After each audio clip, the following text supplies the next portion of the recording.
Yeah. So thank you very much, Mina, for the introduction, and thanks, guys, for joining us today. I drove yesterday 6 hours with the car to join Martina in her practice, which is in West Germany, and our headquarters is Northeast Germany, as you might have known. And I'm very pleased to say hi to Martina. Hi, Michael. We share one microphone, so we have to go a bit back and forth. I will be translating sentence by sentence. Martina will talk in German and I will do the translation in English. And later on, I will be the test dummy for putting the electrodes on different places of my body. So we will have a few breaks. I see, Martina, du musst noch Netz anschließen. An den Computer, da fehlt noch Netzstromkabel. Das ist nicht im Steckdose. Nee? Okay, one moment. We just had to make sure the electricity runs on the laptop, otherwise you guys will not see us one moment from the other.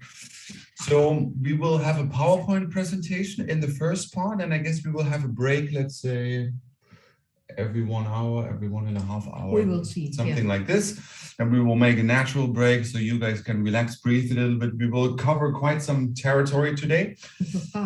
And we will also have some space for questions and answers. Exactly. Maybe, wollen wir die Fragen zwischendurch machen? Yeah. Okay, when you have a question, you can put the questions right in the middle. You can stop us down. You can put it in the chat or maybe to Minna, and Minna will translate it in English. Something like this. You can lift up your hand and then we see you and we will have a little pause for the question. Good. Then I would say we go ahead, we start. We share our screen to the PowerPoint. Yes, we will start. So good morning, everybody. And I hope we have a nice presentation, or I start a nice presentation for you, that you learn something to work with the time wave frequency. I'm very happy to see you all the people here in Asia. And thank you, Michael, that he translate for me. That was only my English and the rest translate Michael. So now we start the PowerPoint. Ja, hier machst du. Ja. Die ist da. Ja. Ja. You guys see this, Minna? Ja. Yes. So, warte. Ich muss. Warte. Hier ist nochmal weg. Nee, das hat hier auch. Warte. Das geht von alleine hoch in a second. Das tun wir mal hier ran. So. Genau. Das ist Aber so. ich muss da oben hin. Du willst es starten? Ja, ich muss auf Nummer 1. Du hast hier.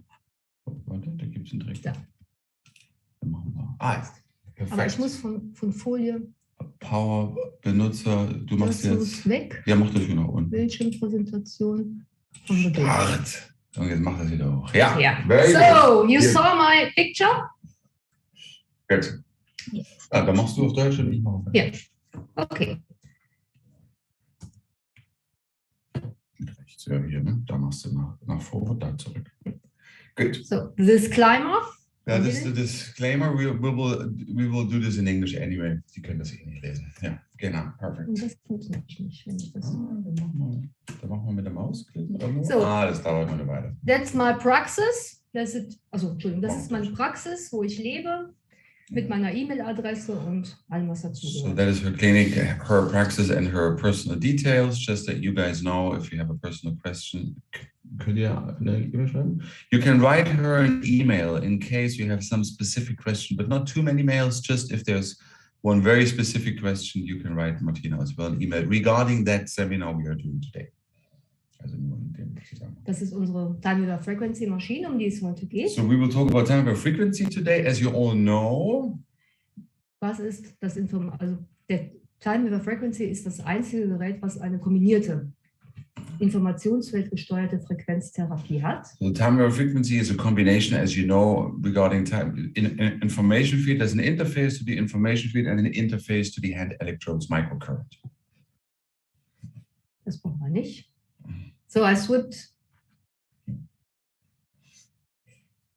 haben wir auch schon. Wir haben 3 verschiedene Arten der Frequenztherapie. There are 3 different kinds of frequency therapy. Wir haben dann die Geräteoberfläche, genau, das wissen die aber alles, ne? Die Geräteoberfläche. You know how the hardware works. This is just a little reminder. Die Software. You also know how the software interface looks like. Dann die Timer-Methoden sind ganz wichtig. And now we are talking about the different methods of time wave frequency. Die Standardtherapieform. First of all, you have the standard programs, or what you see in the software called programs. Das ist der Mikrostrom. There we have, most of them is microcurrent therapy, MCT. Vor allem sehr viel für Schmerzen und für die Wirbelsäule. And specifically for pain therapy and the movements. Dann die kraniale Elektrostimulation. Then we have cranial electrostimulation. Und die galvanische Feinstromtherapie. And galvanic low current therapy. Vor allen Dingen für das Rheuma, Nervensystem, Kreislauf, Wundheilungsprozesse. Specifically for wound healing, for blood circulation, and for metabolistic processes, and nerves, and also joints.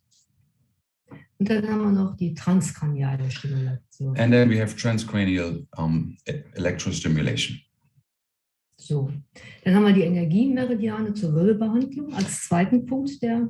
Then the second point, which you also know from the software, is the energy and meridian therapy regarding the vertebrae, spinal treatment. Und dann haben wir als drittes die Automatisierung. And we have automations, as you know.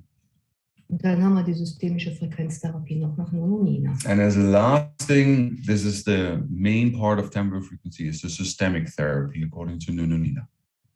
Die Module, die wir haben. These are modules, although this one is not working anymore. Okay.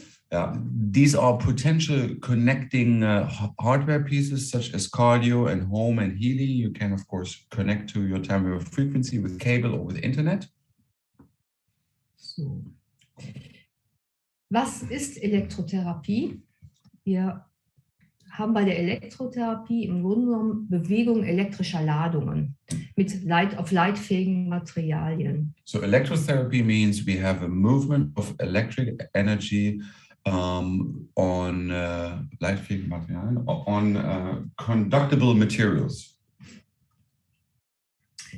Wir haben elektrischen Strom, ist das Fließen von Ionen in einem Elektrolyt. Das ist unser Blut zum Beispiel. So electrical current is the flow of electrons in a certain conductor, which could be our blood.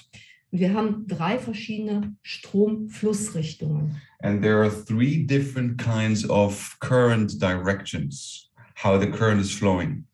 Wir haben vom Plus zum Minuspol. The first one is from plus to minus. Das zweite ist vom Minus zu Plus. The second one is the other way around, from minus to plus. Und das dritte ist die Ionenflussrichtung. And the last one is the ion correction flow. Und das richtet sich nach der Ladung der Ionen. Kathoden fließen zur Kathode, Anionen zur Anode. And this is according to the different charge of the ions. So that means the cathode goes to the cathode and the anode or anions are moving towards the anode, which is plus and minus. Cathode is plus? Ja, nein, Kathode ist Minus. Cathode is, by the way, minus and the anode is plus. Aber Kationen sind Plus und Anionen sind Minus. But the cations Kommt aber are noch. plus and the anions are minus. So we will come to that later on. This is very important to know. Ja. Wir haben hier einen Stromkreis mit Elektronen. Hier sieht man die Flussrichtung mit einer Batterie und einer Salzlösung, wo man die technische Stromrichtung, wir arbeiten ja nach der technischen Stromrichtung, aber die ist nicht so wichtig. So here, yeah, okay, it's not so, it was not It's so. not so, ja. Das ist auch nicht. So, wichtig ist technische Stromrichtung von Plus nach Minus und die physikalische in unserem Körper ist von Minus nach Plus. So there are 2 different current directions, and the technical current direction is from plus to minus, but the physical current direction is from minus to plus. So this is what you have to remember. Machen Sie auch den Test danach. Dann ganz wichtig, überall wo Merke steht, ist eine Frage aus dem Test. Very good. So you guys, just for you know, where there is a red, that means in German, Merke means actually in English, remember. wherever you see this on a PowerPoint chart, that means this will be regarding a question from the test you will later on do. So you have to listen, so to say, very carefully. Das ist nochmal ein Bild von der physikalischen und der technischen Beleuchtung. Yeah. Oh, there's a Tony Cheng. Moment, I have to. Maybe Minna, you can mute Tony. Yeah, very good. Dann haben wir elektrischen Strom, fließt zwischen zwei leitenden verbundenen Punkten. Das ist auch nicht so wichtig. Ja. Wir haben beim Strom wichtig die Spannung, die wird in Volt gemessen. Mhm. So we have actually, when it comes down to current, we have two important parameters. The first one is the voltage, and the voltage is a V for voltage. Ja. Und Strom ist Ampere, also fließender Strom. And current is actually Ampere, is the current flow, is the A. Ja. Und der Strom gibt an, wie viel elektrische Ladung pro Zeiteinheit durch einen elektrischen Leitfaden hindurchfließen. And the current, yeah. Kurze Erklärung der Formelzeichen. Elektrische Spannung. So the electrical, one moment. So the electrical voltage is actually, we use the parameter volt. Ist im Grunde genommen der Druck. Das, was ich brauche, um den Strom fließen zu lassen, ist der Druck. Also, and that is the power we need in order to make the current flow. Ohne Volt fließt kein Strom. Means without volt there's no current flow. Dann haben wir die elektrische Energie. Then we have the electrical energy. Elektrisch ist I, die Einheit, und also I das Zeichen, und die Einheit ist Ampere. Actually, the symbol is an I. And the parameter we measure it in is Ampere. Und dann haben wir den Widerstand. And then we have resistance, the current with the resistance. Und ist Ohm, ne? And we use the parameter Ohm. Also der Widerstand ist die elektrische Spannung, welche uns durch die Stromstärke oder welche Stromstärke durch den elektrischen Leiter fließen lassen kann. Yeah, so the Ohm is giving us an idea what is the electrical current or how much electrical current is necessary in order to let a certain Stromstärke is Ampere for a certain Ampere for a certain electrical energy. So, merke. So these three parameters are actually very important. The first one is volt. U, elektrische Spannung, Volt. Voltage. So this is the electrical current. Dann elektrischer Widerstand. Then we have the electrical resistance, which is ohm. Und die elektrische Einheit. And we have the electrical current in that sense. Impedanz, ne? Oh yeah. That is the impedance, as you know from your time of frequencies software. And this is Ampere. That's very important. Elektrischer Strom, warte mal, elektrischer Strom, das ist electrical current. Electric current is the last one, yeah. Um die Stromstärke beim Menschen zu ermitteln, kann der Strom I nur fließen, wenn die Spannung U durch einen Widerstand R durchgetrieben wird. Das ist das Ohmsche Gesetz. So there's a law, there's an Ohm law. It says that a certain current, that a certain... Also die drei brauchst du im Grunde, um das Ohmsche Gesetz zu... So you basically need all three parameters to define that law, that principle. It's called the Ohm principle, which means that a current can only flow when one moment. When the voltage through a certain resistance is flowing. Das ist die Grafik zum Ohmschen Gesetz. Also hier sind wieder die drei Größen, die man braucht. R gleich U durch I.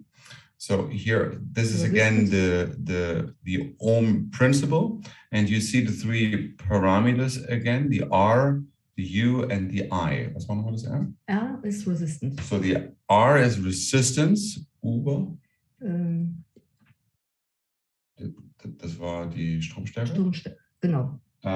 Genau, Voltage. The U is voltage. Und I ist Impedanz. And E is impedance, means Ampere. Ampere, ja. Und das ist für uns in der Therapie, für die Galvanotherapie im Frequency wichtig. Yeah, and this is very important if you do galvanic therapy, that you remember that equation. welche Einheiten du hast, welche Einheiten vorgegeben sind und was der Körper daraus nimmt. Das sehen wir gleich. And this we will see later on in an example. Das Ohmsche Gesetz ist Strom und Spannung sind einander zu Potential zum Widerstand. Also das ist I gleich R durch U. Also so kann man so werden die Ohmschen Gesetze aufgeteilt. Und wir haben. So, one moment. So there is current and voltage. They are proportional. Also, das ist das Ohmsche Gesetz. Was wichtig ist, was unterstrichen ist für die, weil das ist eine Prüfungsfrage. Oh. R gleich U durch I, weil wir haben Resistant, also den Widerstand, wir haben die Spannung und wir haben dann die Impedanz. So arbeitet der Frequency. Also das ist eine Formel, die ist wichtig. So the last equation is what you need to remember. The last one, which is R equals U divided by I, because that is what we need for galvanic low current for the test later on. So R is the resistance, U is voltage, and I is impedance, is the current flow. It's current. Genau. Ja. Also das ist auch, was unterstrichen ist eine Frage in der Prüfung. And also when you see in the PowerPoint something which is underlined, this will be related to a certain question in the test later on you have to do. So just for you to know. Merke. So that one. Der Widerstand ist in R definiert, Resistance, Voltage und Ampere. Genau. So this is resistance, Gleich. voltage and current flow. Genau. Impedanz. Ne? Impedance, ja.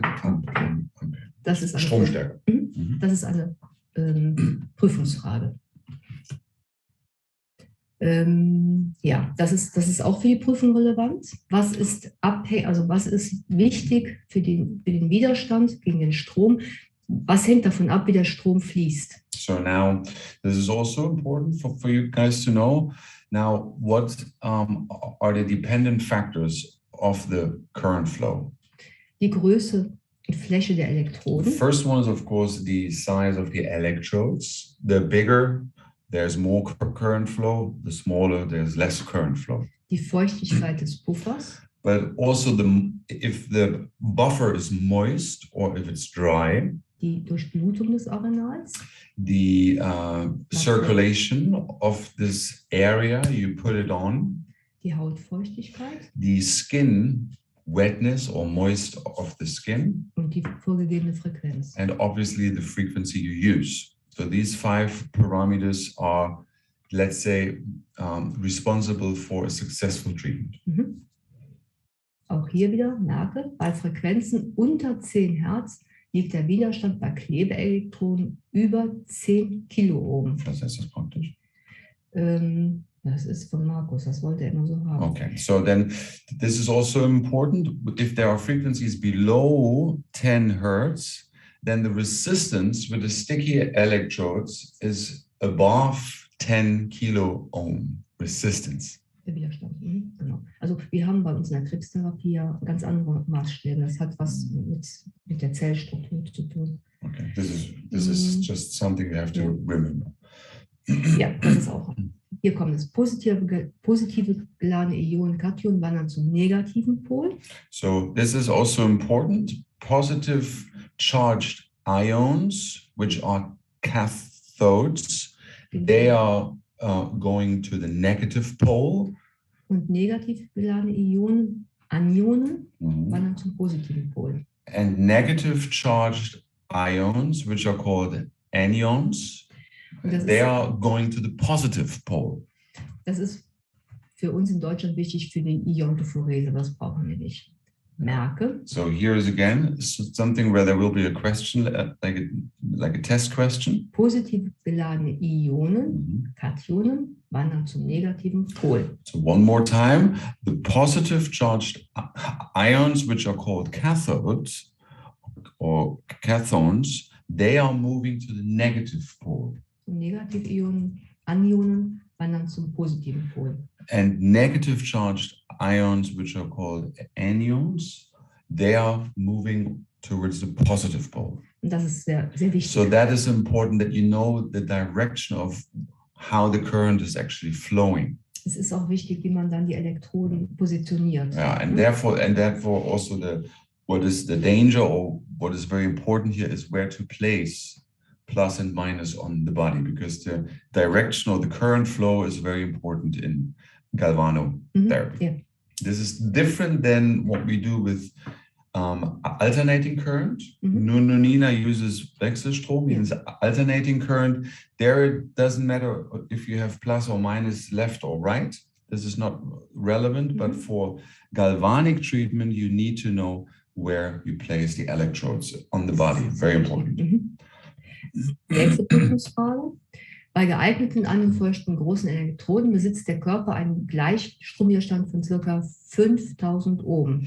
So if you have larger wet electrodes on the body, which we will see later on in the practical part, then the body has a direct current resistance of about 5000 Ohm. Und legt man bei so einem Widerstand nur 10 Volt Spannung an, ergibt sich folgender Strom. And if this 5000 Ohm resistance is there, then the following equation will come up. Da kommt nämlich unsere Formel. Das ist dann wichtig, das müssen Sie sehen. Also, so you need to know, this is again the equation. Das ist R gleich U mal I, also I gleich U durch R. Das ist die Formel. Das wird dann so ausgerechnet. Und das sind 0,002 Ampere. Das sind 2 Milliampere. Das ist wichtig, das ist eine Frage. So 0.002 Ampere actually equals 2 milliampere. And this is something you need to know. That equation, remember, one moment. So next, so that equation, the I equals U divided by R. Das sind die 10 Volt. So this is, the U is the 10 volts and resistance is the 5000 ohm, and that equals an I of 0.002 ampere, which is 2 milliampere, which you need to know. Diese Formel wird in der Prüfung. So that is also an equation you need to know for the test. Das ist auch wieder eine Frage. Also machen wir noch. Negative Ionen wandern zur Anode, wo ein sehr saures Milieu entsteht. Und dort wird unter anderem eine Salzsäure gebildet. So negative charged ions, they flow towards the anode, remember? And there it creates an acidic environment.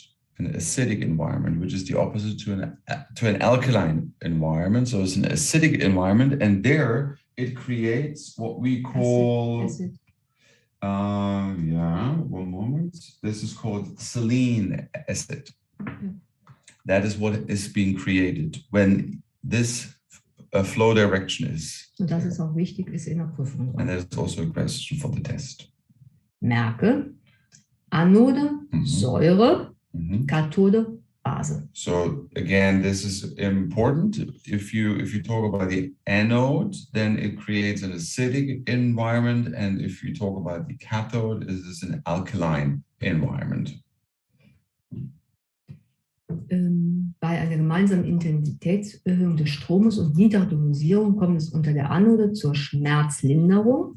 Also Anode hat Schmerzlinderung, Herabsetzung der Erregbarkeit und die Tonussenkung. So if we talk about the anode, then we have a niedrigen Flow, which has in a very low intensity. Then we talk about a reduction of pain. We talk about a reduction of sensitivity, and the tonus is, and we talk about a tone. A lowering of the tone. Nee, Tonussenkung ist für Muskeln. Which is related to the muscle. Die Kathode hingegen hat eine erregend steigernde Wirkung. Das ist auch wichtig. But the cathode is an increase of circulation and is an intensifier. Auch die Durchblutung unter der Kathode wird intensiver. So underneath the cathode, the circulation will become stronger and more increased. Und der Strom verbessert die Zellstoffwechsel, die Trophik und wirkt auch resorptionsfördernd und entzündungslindernd. And this current will be good for the Zellstoffwechsel. One moment. Zellstoffwechsel, which is the Some words are very intricate. Yeah, Zellmetabolismus. this works for the cell metabolism, and it also reduces inflammation. Merke, die Kathode hat eine stimulierende Wirkung und die Anode hat eine beruhigende Wirkung. Yeah. So basically, the cathode has a increasing effect, and like a stimulation, and the anode has a relaxing effect, a soothing effect. So one is going up, one is going down. So you can stimulate someone or something, and you can relax someone or something. That is the idea. And later on, we see this also in the practical parts. When you switch into the software, you will see there is a full bath. There is this one full bath treatment. And depending on where you put plus and minus, means one is on the neck, the other one is in the bathtub. And if you have it this way around, it is a stimulating bath. And if you have it the other way around, it is a relaxing bath. We will see this later on. Für unsere Behandlung ist lediglich die angelegte Spannung entscheidend, sondern die effektive Ladung. Also wir werden gleich das Ohmsche Gesetz noch erklären. Die elektrische Gesamtladung errechnet sich aus Strom multipliziert mit der Zeit der Anwendung. Das ist das Ohmsche Gesetz. Brauchen die das? Ja. Okay. Warte mal, das müssen wir. Machen wir mal zurück. So, was brauchen wir? Elektrische Gesamtladung? Ja, genau.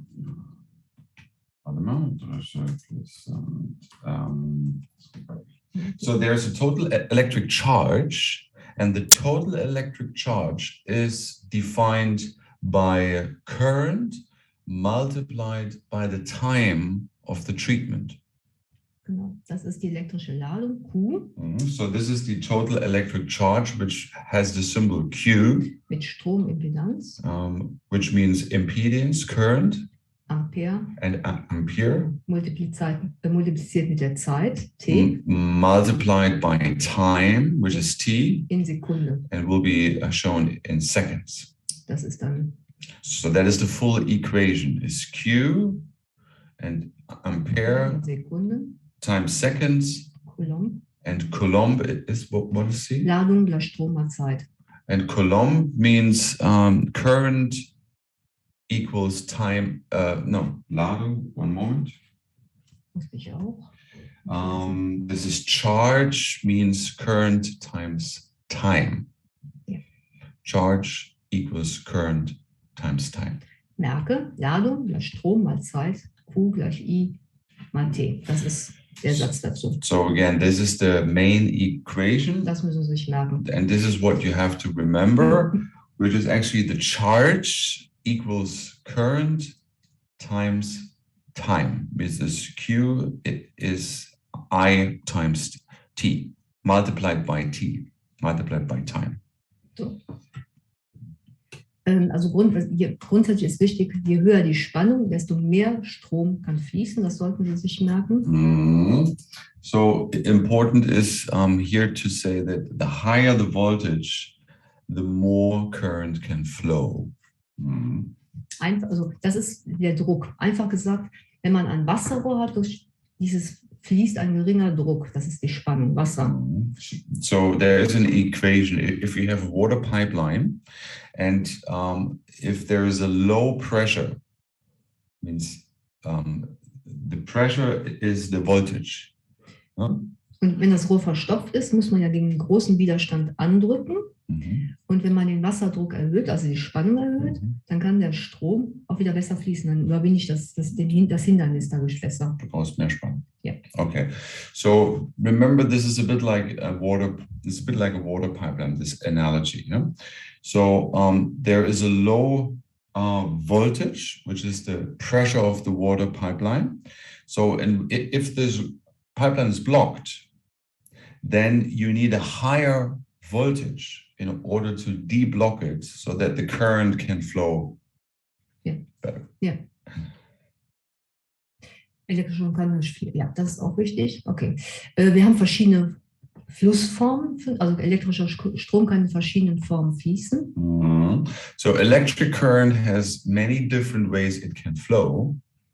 Wir haben den Gleichstrom, Elektronen oder Ionen fließen gleichbleibend in eine Richtung. So there's direct current, and direct current means the electrons and the ions, they are flowing always in one and the same direction.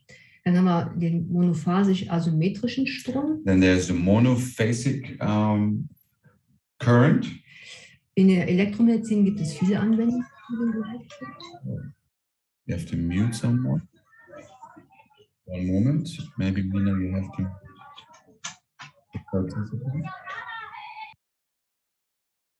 Very good. So one more time. Monomal. Genau. Also der Strom fließt monophasisch asymmetrisch. Das ist in der Elektromedizin, gibt es viele Anwendungsmöglichkeiten für den Gleichstrom. Und es besteht hier auch eine Gefahr von Verätzung natürlich. Ne? One moment. So,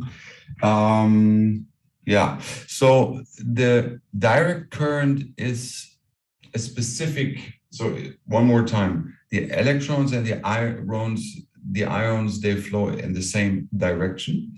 And the form of this direct current is monophasic. And there you have little danger of let's say, of burns, of skin burns. Wenn es zu lang und zu dünn ist, wenn man es falsch macht. If you misplace the electrodes or if you do it wrongly. So there's a little danger involved you have to remember.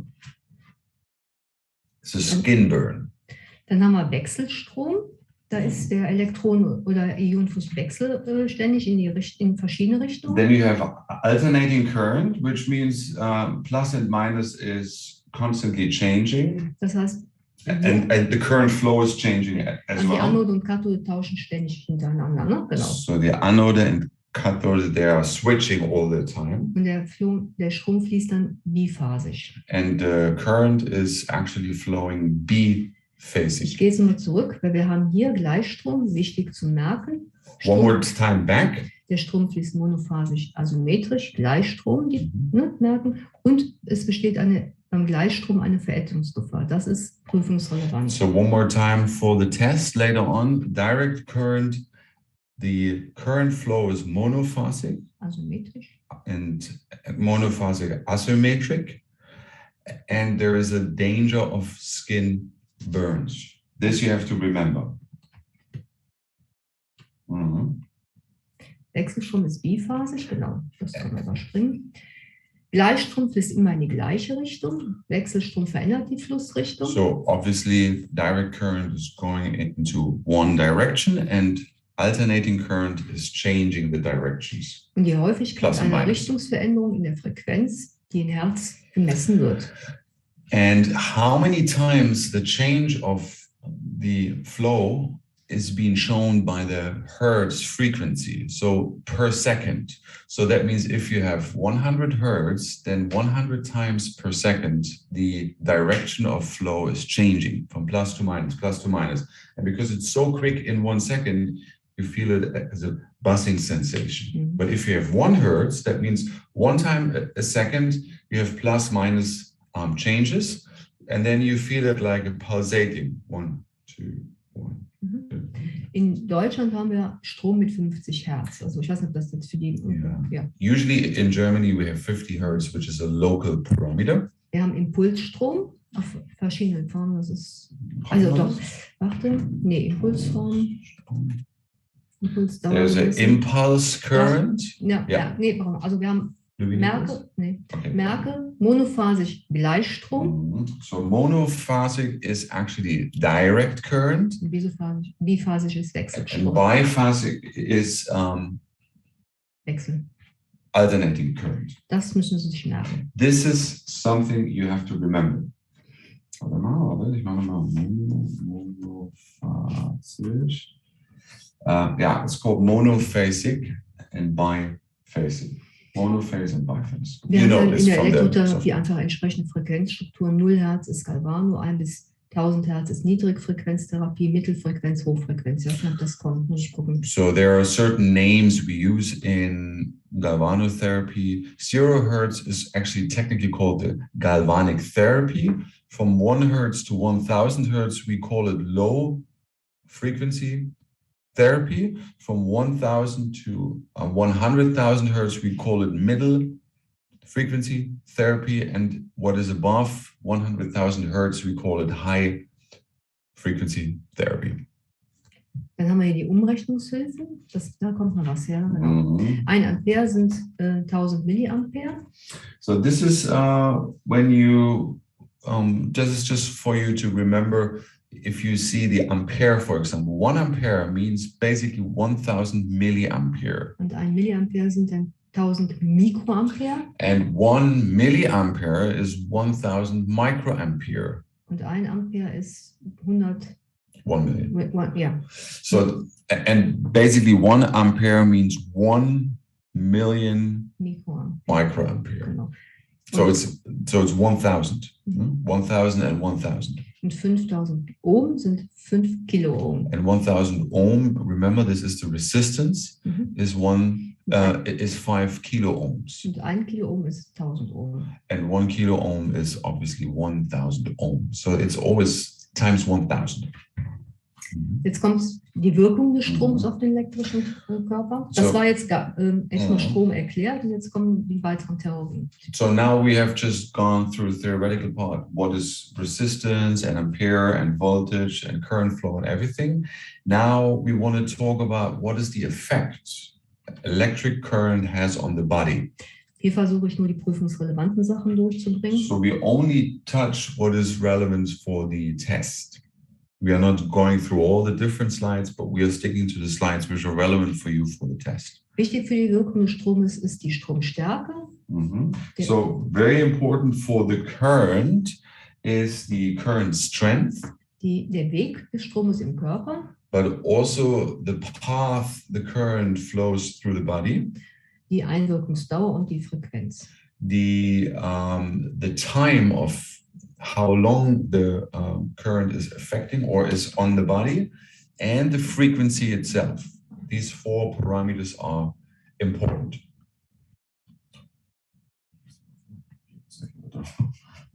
Das brauchen wir jetzt nicht. Genau, wir haben die Analgesie und die Regenerationsförderung. Und bei der Regenerationsförderung ist wichtig. So we have 2 terms. The first one is analgesia in English, which means, was bedeutet das?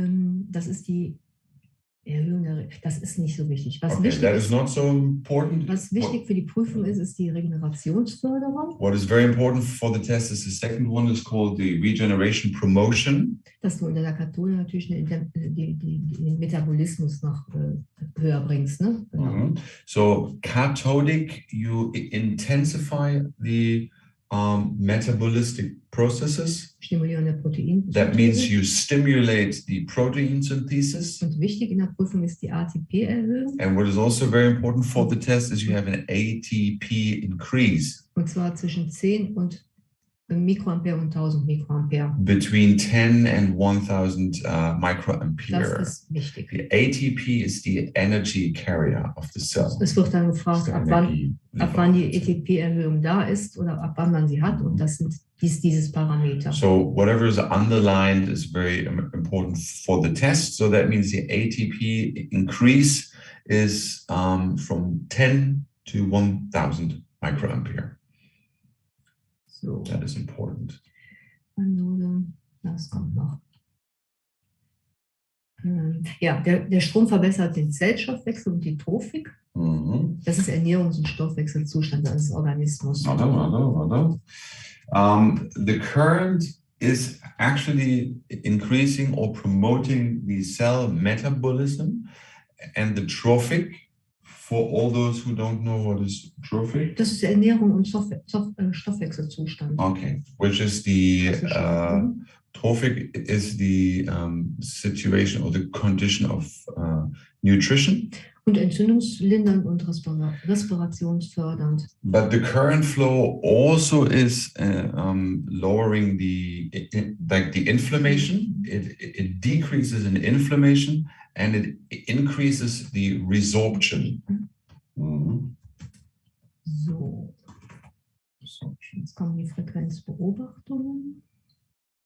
Ja, die Frequenz gibt die Anzahl in vollen Schwingungen, Perioden pro Zeiteinheit an und wird nach dem deutschen Physiker Heinrich Hertz in Hertz gemessen. Now, as you know, the parameter for the frequency is Hertz, and this is related to a German physician called Heinrich Hertz, who lived between 857 and 894. And this is remember, this is how many times is the current changing in 1 second.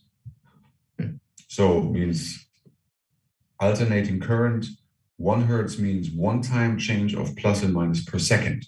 Die Abkürzungen sind ein Hertz, also Hertz, 1 Hertz, Kilohertz, das sind 1000 Hertz, das ist jetzt nur eine Maßeinheit. Millihertz, ist Megahertz. And also here you see 1 Hertz is actually, or 1000 Hertz is 1 kilohertz, and 1 million Hertz is 1 megahertz. So it's again the same times 1000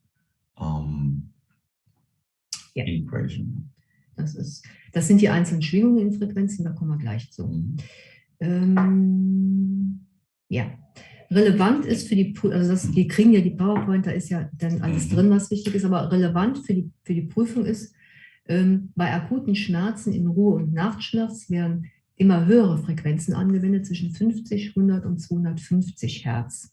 So if this is again an important thing for the test, if somebody has acute pain, with pain during the night, then frequencies will be used between 50, 100, and 250 Hertz. These are specific frequencies which are used if somebody has acute pain, also during night.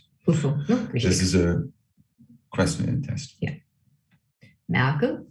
So here you go again. With pain, you use frequencies such as 50 Hertz, 100 Hertz, and 250 Hertz. Also man nimmt im Grunde mal Schmerzen immer höhere Frequenzen. Ne? Das ist also nimmt man 50, 100 und 250 oder dazwischen irgendwo? Nee, das sind die Frequenzen, die man zwischen denen wählst du für eine Schmerztherapie. So basically pain therapy, you use these 3 frequencies mainly: 50 Hertz, 100 Hertz, 250 Hertz. And you also see this in the programs part of your frequency software. Many have 100 Hertz, 50 Hertz, like this. Okay. Ja, bei 2 Hertz mit galvanischen Anteil, Impulswerte größer wie 0,3, sollen sich Missempfindungen und verhinderte Sensibilität bei diabetischer Neuropathie behandeln lassen, ja, ich weiß. Aber wichtig für die Prüfung ist, merke, Impulsweiten kleiner 0,3 Millihertz haben galvanische Effekte. Das ist wirklich wichtig für die diabetische Neuropathie. Das reicht. Okay, ich muss Ihnen das zeigen. So what is another important question is there's a thing called pulse width. Pulse width. And kleiner als 0,3 Millimeter. And the pulse width smaller than 0.3 milliseconds has a galvanic effect. The pulse width. Das wird auch mit 0,3 wird so gefragt, genau. So that will be another question. Das ist auch so wichtig. Words sind das ist Englisch, glaube ich, auch schon. Impulse, Impulsgruppen, Salben, können zur Anwendung kommen bei höheren morphasischen Frequenzen. Also es geht hier um die Eindringtiefe von Frequenzen. So nutzt man die Eindringtiefe hoher Frequenzen von 4000 Hertz in der Verbindung mit galvanischen Effekten während der längeren Puls zu verbinden. Also diese Impulse, die macht man am besten bei kleinen Elektroden, um die muskulären Maximalpunkte wirklich auch zu stimulieren. Das ist halt wirklich es geht um die Eindringtiefe mit einer hohen Frequenz. Genau. Das ist gut. Also eine hohe Frequenz zu haben ist gut, weil du dann tiefer ins GBB bekommst. Genau, weil du hast ja mehr Druck drauf. Bei muskulären, also bei vielen Sachen, kommen wir gleich zu. So now we are talking about the penetration depth of a frequency. And there is a higher penetration depth into the tissue, into the skin, if the frequency is higher, such as 4000 Hertz. So the higher the frequency, the deeper it goes into the tissue. And also related to small electrodes. So the small round electrodes, which means it's a punctual treatment rather than a big area of skin. So it's a smaller punctual treatment, with a high frequency. And this specific form of treatment, Das ist wichtig. as I said, goes very deep into the skin, and we use frequencies about 4,000 hertz, and they are good for the following symptoms, Yeah. which we come now. Die Mikrostromtherapie verwendet ausschließlich niedrige Stromstärken im Bereich zwischen 10 Mikroampere und 1000 So the Mikroampere. microcurrent therapy is using exclusively lower currents between 10 microampere and 1000 microampere. So wurden zum Beispiel auch von einem Asiaten und einem Mann einmal gezeigt, dass Ströme in diesem Strom- und Frequenzfenster eine positive Wirkung auf wichtige Stoffwechselvorgänge aufweisen, wie die ATP-Produktion, Proteinsynthese und den Membrantransport. Das ist wichtig. Das wird auch, also bei niedrigen Strömen, Also dazwischen, ne? genau, dann hast du diesen Effekt. So if the current is between 10 microampere and 1000 microampere, you have three different effects. The first effect is an increased ATP production. We have an increase of protein synthesis, and we have an increase of membrane transport of the cells. Und du hast auch dann die Durchblutung des Gewebes, natürlich die Entspannung der Muskeln und der Nervenleitbahn. Also And another positive effect we have is there's an increase of circulation in that tissue. There is a relaxation of muscles and a relaxation of the nerves. So,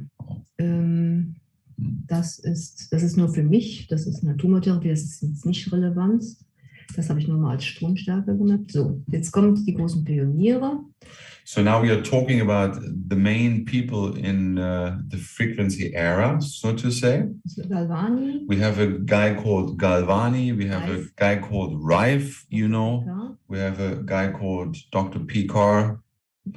And as you probably have already heard, there's Dr. Hulda Clark.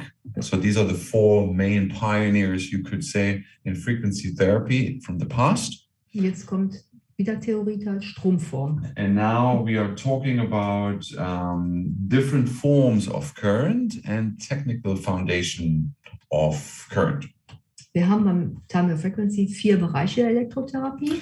So in the time of frequency, we have 4 different areas of electrotherapy. Mikrostrom. Remember, Radiale. we were talking about this in the beginning. Is microcurrent therapy, cranial electrostimulation, galvanic low current stimulation, and transcranial electrostimulation. Mikrostrom ist Wechselstrom. Microcurrent treatment is alternating current. So, das ist That's the first part. Die ganze Frage ist prüfungsrelevant. Oh, this is a test question.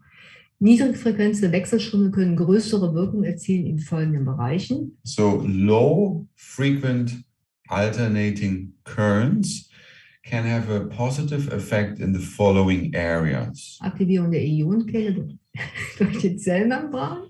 And then so there are ion channels. So it can actually activate the ion channels through the cell membrane.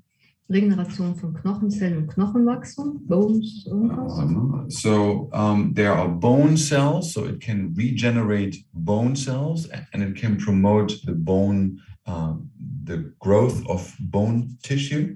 Regeneration der Zellskripten und Mikrofilamente. Aktivierung der Lymphozyten wird erhöht, Stärkung und Stimulation des Immunsystems und neuroendokrine Modulation. Zelltranskription. Das weiß ich auch nicht. Transcription, ne? Yeah, you have a regeneration of the cell transcription. Mikrofilamente. One das moment. Auch Microfilaments. Müsste es auch heißen. So then we have a regeneration of microfilaments. We have an activation of lymphocytes, and we have a stimulation or an increase of the immune system, and we have a modulation of the neuroendocrine system. Quite some words here. Okay. Okay, ATP-Synthese Das sind die ich jetzt so unterstrichen habe, sind dann die auch noch irgendwo wichtig sind. Yeah. Also ATP wird verbessert. So to sum up again, the ATP synthesis will Das ist be alles noch, ne? improved. Genau. Yeah. Förderung der Wundheilung. We have a promotion of wound healing. Bakterielle und virale Einflüsse werden behoben, nicht nachgewiesen, dass Parasiten getötet werden. Das ist wichtig. So bacterial and viral influences are being treated with this, but what is not yet proven is that it can actually kill parasites. It's not proven yet. Fibroelastische Aktivität, Neubildung von Gewebe. Das ist von mir, dass es keine Tumortherapie ist. Ne? Weil in Deutschland habe ich ja die Galvanotherapie, das ist von mir jetzt dahinter keine Tumortherapie, ist auch, glaube ich, bei euch dran. Yeah, but this is not a cancer therapy, by the way. Regeneration it's not being used for cancer. Regeneration der DNA. It also has been a positive effect is regeneration of the DNA synthesis. Probleme bei der Insulinbindung. And it helps with insulin. It helps with the production of insulin. Und die Calciumaufnahme wird verbessert. And the calcium resorption or absorption is being increased and promoted. Okay. Jetzt kommen wir schon zu den Programmen, Narbenentstörungsprogramm. So now we talk about the programs which are part of your tangible frequency software. The first program is the program 1, therefore 001, and it's one moment. And this is a scar removal. That's a scar removal microcurrent treatment program. Und was wichtig ist, da steht immer Programm hinter 001. Das ist auch in der Broschüre oder in dem Heft mit 001 dann auch beschrieben. Ja, in dem alten. Ja, habe ich. One moment, we are just finding it in the software. School here. Scar. Wenn es in Deutsch ist, ist es für mich einfacher. Naja, aber ich muss es ja auf Englisch sehen. Okay. Deswegen, ich wollte es ja gerade mal, damit ich es gleich sehe, wie es heißt. Ne? Wound Healing. Wundheilung, Diabetes, Muscle Injuries. Yeah, Skin. Here. Skin Soothing. Muss 001 sein. Ja. Das ist auch Teil des Handbuchs. Ne? Okay, so this is part of the manual of the frequency manual. You also see it. It's called Program 001, and this is related to scar removal or scar removal. Die Frequenz sind 18 Hertz, die Stromstärke sind 100 Mikroampere. With this frequency you have 18 Hertz and the the current strength is 100 microampere. Und die Intensität ist 17% von der Amplitude. And the intensity of the amplitude is 17%. Wir haben 600 Mikroampere. We have 600 microampere. Dann haben wir 100% Amplitude, ne? Wenn ich auf 600 Mikro hochfahre. And if you go up to 600 microampere, you have 100% of so starte ich und amplitude intensity. So that means you start slow. You start low with 17% intensity. With the program, we will see this later on, and you can slowly go up to 100%, and altogether this will run for 10 minutes. Und auch hier kleine runde Elektroden, ne, an beiden Enden der Narbe. So with this program, you use small round adhesive electrodes on both ends of the scar, the beginning and the end of the tissue. Und das ist wieder eine Prüfungsfrage. And here is a test question. Das heißt, die Frage nach der Narbenentstörung, Behandlung mindestens 4-mal an aufeinanderfolgenden Tagen durchführen. So which is important for you now to know is the treatment will be done 4 times on 4 consecutive days. Und zwischen den Behandlungsrhythmen, also einzelne Behandlungen, sollen maximal ein paar Tage liegen. And it could be done on 4 consecutive days, but between those treatments, only a few days should be as a pause. Aber es kann auch auf 4 aneinander folgen. Ja, also das gibt es ja gar keine. Ja, du fängst erstmal 4-mal hintereinander an. Aber an einem Tag? Oder auf 4 hintereinander folgenden mindestens 4-mal auf aneinanderfolgenden Tagen machen und dann machst du danach zwischen einzelnen Behandlungstagen, also wieder maximal 2 Tage. So steht das Heft drin. Also du machst am Montag, Dienstag, Mittwoch, Donnerstag. Und dann machst du 2 Tage Pause. Und dann 2 Tage Pause und dann wieder. Montag, Dienstag, Mittwoch, Donnerstag. Genau. Montag, Dienstag. Und wie oft diese Sequenz? Das ist bis so lange, bis die Rücken da ist. Ne? So now I have it. So you actually have 4 consecutive days. So you have Monday, Tuesday, Wednesday, Thursday. You actually do every day 1 treatment, and then you have a few days of break, and then you can do another sequence of 4 days treatment. Monday, Tuesday, Wednesday, Thursday, and like this until you have an improvement of the scar removal. Dann haben wir die kraniale Elektrostimulation. So now we have the CES, cranial electrostimulation. That is also an alternating current treatment.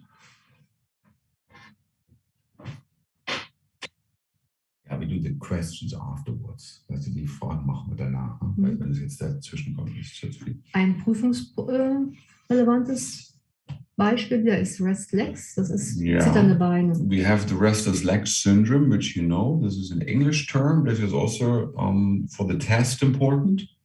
Da geht es um die Ohrelektroden, die Frequenz. You use cranial electrostimulation means you stimulate the earlobes with the ear clips. Genau. Und die Prüfungsfrage, die relevant ist, der Widerstand am Ohr bei Verwendung von Ohr- oder Klebeelektroden liegt zwischen 50 und 100 Kiloohm. So what is important for the test is that you know that the resistance on the earlobes, if you use those sticky electrodes or the ear clip electrodes, the resistance is between 50 and 100 kilo ohms. That's important. That is a very important. Jetzt kommen wir zur galvanischen. So now we go to the next treatment option is galvanic low current treatment, Gleichstrom, ne? which is now direct current. It's not alternating. It's direct current, which means the direction of current flow is important. Ist eine Gleichstrom mit Plattenelektroden. Das heißt Platten, die haben wir nicht. Flachelektroden, also die normalen Elektroden, die Klebeelektroden. Also die Puffer und alles. Silikon mit Schwammelektroden. Oder die du klebst. Nee, auch die du klebst. Also du kannst beides nehmen. Okay. Da kommen wir jetzt zum praktischen Teil. Yeah. So you will see in the galvanic, you have usually what we call flat electrodes. That could be the larger adhesive electrodes, but it could also be the sponge electrodes. We will come to this to show you. In Deutschland sage ich dann immer, bitte verwendet nur die vorgesehenen Elektroden von Time Waver. Das ist wirklich sehr, sehr wichtig, weil ich komme ja aus der großen Galvanotherapie und man muss wirklich darauf achten, dass man nur die Elektroden, die vom Hersteller dazu zertifiziert sind, dass man wirklich nur diese Elektroden nimmt. Das ist wirklich ganz, ganz wichtig, bei der Gleichstrom, also beim galvanischen, um Verbrennungen zu vermeiden, weil das ist darauf getestet. Das ist wirklich unheimlich wichtig. So what is very important, Martina says that you use only the electrodes provided from us, from Time Waver, from the producer, because they have been tested in a safe environment. And it's not good if you use any other electrodes because the parameters of other electrodes might vary and it might not be safe and you might have skin burns with other electrodes. Und ich habe das bei meiner großen Galvanotherapie mit der Krebstherapie einfach festgestellt. Fremde Elektroden hast du richtig Probleme drunter. Da hätte ich nie für möglich gehalten drum. So she found out that if you use different electrodes which are not provided by default with the machine, then you might have some skin irritation, skin burns, which could be. Für die Galvanotherapie ist in der Prüfung sehr, sehr wichtig die Stromdichte an der Elektrode maximal 0,2 Milliampere je 3 Kubikzentimeter nur betragen. So there's a very important equation which is related to what we call the current density.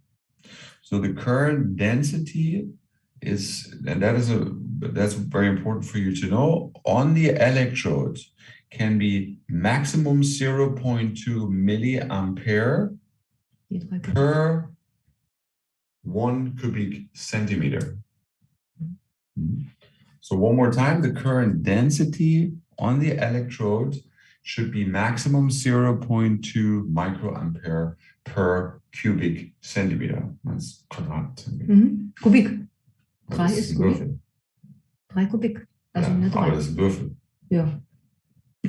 Ach, steht so drin. Kubik pro Haut. Nee, aber dann ist es Quadrat, weil die Elektrode ist jetzt Steht so im Prospekt und in der Frage. So, this is what you have to remember. I just wanted to verify. Also wir haben ja Auf- und Abstand in Galvanisation. Das gibt grundlegend voneinander zu unterscheiden durch Strömungsarten, die ganz gezielt eingesetzt werden, um bestimmte Ziele anzustrengen. Und du hast ja Ionenwanderung darunter. Ne? So there is a like a descending and an ascending galvanization. We will come to this, and depending on, remember where plus and minus is located on the body, you have an opposite effect. Und prüfungsrelevant, was ist aufsteigend? Aufsteigende Galvanisation ist von Plus zu Minus. Ne? So for the test, there is an ascending galvanization, which is going from, and this is here on the right side, from plus to minus. Und das ist die absteigende von Plus zu Minus. Ne? And there is a descending galvanization, which is from plus to minus, but then the plus pole is around the neck and the minus is around the thighs. And for the ascending, the plus pole is around the thighs and the minus pole is in der Prüfung wird dann gefragt, was eine aufsteigende Galvanisation ist von unten nach oben. Ne? But for the test, the question will be, what is an ascending galvanization, which is from bottom to top, which means from plus to minus. It's always from plus to minus, but here you have from the thighs means from the bottom to the top too. Auch eine Prüfungsfrage. Die aufsteigende Galvanisation sollte sehr vorsichtig und nur gezielt eingesetzt werden, um einen anregenden Effekt zu erzielen. So the ascending galvanization should be used very carefully and punctual, very, let's say, carefully, to promote a stimulating effect. Und hier muss man auch aufpassen, das ist auch so im Prospekt beschrieben, weil hier fließen Metallionen, die eine Elektroden abgegeben haben, nach oben in Richtung Kopf, sodass nach einer gewissen Zeit der Anwendung auch die Schwermetallionen in Richtung Gehirn wandern. Also das heißt, man muss bei der aufsteigenden Galvanisation wirklich aufpassen. Es können Schwermetallionen in Richtung Gehirn abgegeben werden. So, and you know, I said you have to be careful, and now this is why you have to be careful, because there are metal ions, heavy metal ions, which are flowing up the body. And if it's misused or if you're not careful enough, those heavy metal ions, they can go in the direction of the brain. And that is the danger. So was kann da passieren? Eine Schwermetallvergiftung im Gehirn? Du kriegst halt die Schwermetalle im Kopf. Ne? Also was bedeutet das dann? Also ja, es ist einfach nicht gesund. Okay, es kann nicht, also wenn du es nach Anleitung machst, passiert nichts. Aber wenn du die Zeit länger machst, ist die Möglichkeit, wenn du Schwermetalle im Körper hast, dass du durch die Ionenwanderung die Metalle in den Kopf bringst. Und das willst du ja nicht. Yeah, so very important that you're not exceeding the total duration of the program, because if you do it longer than the program is suggesting, then heavy metal ions could potentially come into the brain, and then you have a toxic environment. Die Zeit halt, wenn es zu lange machst. So you wouldn't do this, so you have to beware the total duration of the treatment. Wenn du es nach Anleitung machst, passiert nichts. So if you go by the manual, nothing will happen, but you should stick to the parameters described in the manual. Kontraindikationen? So what are the contraindications? Ja, sollte man vielleicht machen. Hautirritation. So, which are skin irritations. Sensitivitätsstörungen, weil du merkst ja nicht, wenn es dann wehtut, ne? Weil wenn du eine Verbrennung hast zum Beispiel, Herzschrittmacher, gar nicht. So first of all, skin irritations could come up. You have a disruption of the sensitivity because people don't feel this anymore when the skin is irritated. You should definitely not do it if somebody has a pacemaker. Metallteile. But if somebody has parts of metal in the body, sollte man es dann machen oder nicht? Nein, nicht. Das sind Kontraindikationen. Then you don't do it. So basically, this means whenever you do not do it, first of all, somebody has already a skin irritation. Somebody has a distortion of sensitivity, means the person is not feeling it. Somebody has a pacemaker, you're not doing. Somebody has parts of metal parts in the body, aber auch schon ein Implantat. Ja, du hast ja damit auch Ionenwanderung. Ne? Even if you have an implant, like you have an implant in your body, Also diese the aufsteigende truth, Galvanisation sollst du da nicht and we are machen. now just talking about the increasing galvanization, which is going up the body. Herz-Kreislauf-Lenkung, also wenn du Herz-Kreislauf-Probleme hast. And also if somebody has blood circulation problems, Du hast hypertension. Also bei diesen Vollbädern die Möglichkeit einer Emboliegefahr, wenn du das machst. Du hast ja auch die Absteigen. Ne? One moment. Da steht alles ein Handbuch drin. And also there is a danger of embolism, metastatic embolism. That is also. Das ist auch wieder eine Prüfungsfrage. Das heißt, die Sachen sind irgendwo da drin. Das sind Sachen, die komplett für die Galvanotherapie wirken. So we have another. Also Kontraindikationen. So now we have also contraindications for galvanotherapy. Nicht mit vollem Magen. So you should not do a treatment if somebody has just eaten. So wie lange musst du warten? Eine Stunde. So at least wait 1 hour before you do the treatment after the client has taken food. Nie Hautcreme auf die Haut tragen. You would not have some skin cream, not some skin ointment. So it has to go directly on the skin without any cream or ointment. Weil, ich weiß auch warum. Willst du erzählen? Das ist eine andere Leitfähigkeit. Ja, es ist eine Leitfähigkeit und du hast ja durch die Ionenballon schiebst du die Stoffe von der Hautcreme in den Körper rein. Okay. Das kann nicht immer gesund sein. So it could be dangerous because of the ion transfer. The certain chemicals from the skin, from the ointment will actually move into the tissue.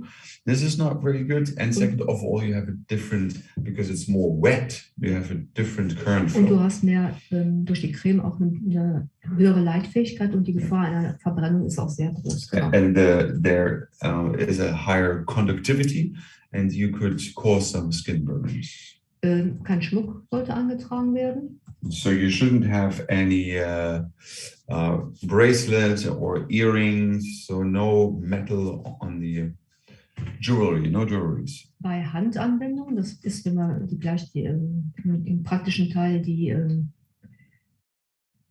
Faltmaße machen. Roller Genau, ja. Bei Handanwendung wird Herzhand links in der Regel, also die linke Hand kommt eigentlich mal die Anode rein.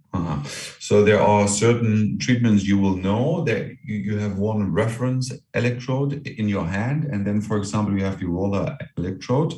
So for wrinkles, like there's a wrinkle beauty application. So then you take the hand electrode in your left hand, which is the plus pole, and the minus pole is, for example, the intensive electrode or the roller electrode. In dem Herzbereich sollte die Anode immer zur Anwendung kommen. Wie, dann was bitte? Das ist je nachdem, wie du es anwendest, wenn du klebst. Legst du da drauf, ne? Genau, oder seitlich, dass du immer näher beim Herzen bist mit der Anode, ne? Achso, also hier so hinhalten. Ja, das sehen wir gleich in den, entweder kleben oder halten.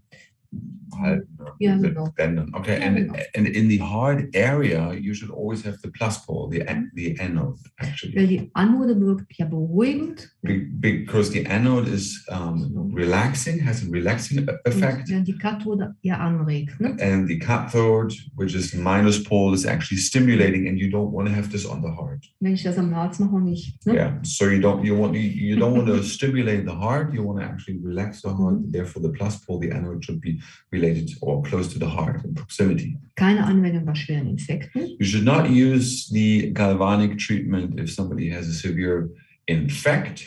Keine Anwendung in der Schwangerschaft. Not with pregnancy. Und keine Anwendung mit metallischen Implantaten. And what we said, no metal implants. So no metal pieces in the body. Not even if you have a tooth. Zumindest nicht in direkter Nähe. Ne? Wenn du jetzt eine Metallplatte hast, kannst du schon irgendwo am Körper was machen. Nur nicht in die direkte Nähe. So it means you can do it, but not directly on it. So let's say you have here there's a metal piece in that joint. Then you're not working directly on that joint, but you can work far away from that joint where the metal piece is actually in. So you could start with the feet. Or if you have something in your feet, you would not put it left or right of the metal piece in your feet, but you would work up on the body. So you work further away, as far as possible, away from the metal piece. Und was passiert, wenn du es dann machst? Dann lösen sich wieder die Metalle. Ja, erstmal kann Metall abgegeben werden. Und in der Schulmedizin denkt man, dass die Metalle warm werden. Das stimmt zwar nicht, es passiert auch nichts, aber das ist so, was die Schulmedizin dahinter sieht. So the potential danger is that little metal pieces, heavy metal pieces, could be removed from it and could come into the body and the tissue. And school medicine also says that they become warm. So then you have a certain temperature effect, which might be true or not, but that is at least what conventional medicines tell. Stimmt zwar nicht, aber sagen die. Ja. So, die Galvanotherapie kann nur mit folgenden Elektroden, hier kommen wir, ausgeführt werden. So galvanic therapy can only be applied with the following electrodes. That's very important. Handelektroden im Innenhandbereich. So you have the hand electrodes, as you know. Da freue ich mich drauf. Feuchte Pantoffelelektroden im Fußbereich, das ist schön. You have wet slipper electrodes That's nice. on the foot soles, so we will come to that. Und feuchte Schwamm- oder Tuchelektroden ausreichender Größe. Or we have wet Das sponge sind die gelben. or towel electrodes, which are the yellow ones. You know, they're the yellow ones. Also keine klebig. Yeah, and inside you put in a silicon electrode, and there are different sizes. So these are the only electrodes you should use for galvano treatment. Ganz wichtige. This is also a test question. CAF, Verätzungsgefahr durch zu hohe Stromdichte, Fehler bei Elektrodenanlage, zum Beispiel zu kleine Elektroden, mangelnde Unterpolsterung. Das ist eine sehr wichtige Prüfungsfrage. Was ist CAF? Ist das eine Abkürzung? Nee, Ist das Bedeutung? Gefahr. Danger. Nee, das heißt CAF. Also das ist. So the potential danger if you do things wrong there could be that you have an irritation due to increased current density, and there could also be a danger if you misplace the electrodes on the wrong places. You actually swap or misplace plus and minus. Zu kleine Elektroden. And it could also be the potential danger is that you have too small electrodes. Then die kleinen Rohren sind aber okay. Nee. Nicht. Nee, nur die Schwammelektroden. So no adhesive electrodes. Remember, only the sponge electrodes, hand electrodes. Und was waren die letzten? Nochmal zurück. Yeah, and the wet slipper electrodes. These are the three electrodes you use only for galvanic current. So one more time, hand electrodes, slipper electrodes, and the sponge electrodes, the yellow ones. Mangelnde Unterpolsterung heißt, wenn du das krumm anlegst und nur eine Stelle auf der Haut ist von der Elektrode. Ja, wenn du keine glatte Andruckfläche hast und du hast dann eine punktuelle. Ja, wenn du es zu hoch hebst, im Grunde genommen fokussiert sich das auf die eine Stelle rein, weil da ist der Andruck am höchsten. Du musst mal gucken, dass das sehr glatt auf der Haut ist. Ja, genau. Yeah, and these electrodes, they have to have an equal pressure on the skin. So not that the electrode is just pointy, having a certain pressure on a certain point of the skin, then this could cause an irritation, but it should be an equal pressure on the skin. Es gibt dann Hotspots. Yeah, this is what we call hotspots, and then you see this on the skin. There are red spots and like this. So, jetzt haben wir die Anwendung im galvanischen Bereich von 4 Zellen, also 4 Zellenanwendung. Das ist das Programm 038. So there's another program this is program number 38, which is a 4-cell galvanic treatment. Da muss man auch 2 Kabel benutzen. There you need 2 cables, 2 gray cables. Also means you have on channel A and channel B. Both is used. Weil auf 2 Kabeln strömt diagonal den ganzen Körper. Also wir haben hier von Plus. So you have 2 plus and 2 minus, and it goes diagonal through the whole body. Das geht dann von Plus zu Minus und also wir haben Minus auf einer Seite und Plus auf der anderen Seite. So minus is on one side of the body, left side or right side, and plus is on the other side of the body. Es ist so toll für die Anregung vom Stoffwechsel, Leber, Milz, Magen, Darm, also für den ganzen Metabolismus im Körper ist das eine ganz tolle Anwendung. And this is, of course, a stimulation, and this is a very good treatment, Martina says, it stimulates the liver, it stimulates the spleen, it stimulates the stomach, the kidneys, and the intestinal, the colon, the intestinal system. That it's a stimulating program. It's a very good stimulating program. I love it. Yeah, she has very good results with this one. Ja. Dann haben wir jetzt sollen wir jetzt mal einen Kaffee trinken oder sollen wir weitermachen? Noch 5 Minuten. Ja. Okay. Dann haben wir jetzt die transkraniale Stimulation. So now we are talking about the transcranial stimulation, Therapie. which is on the head.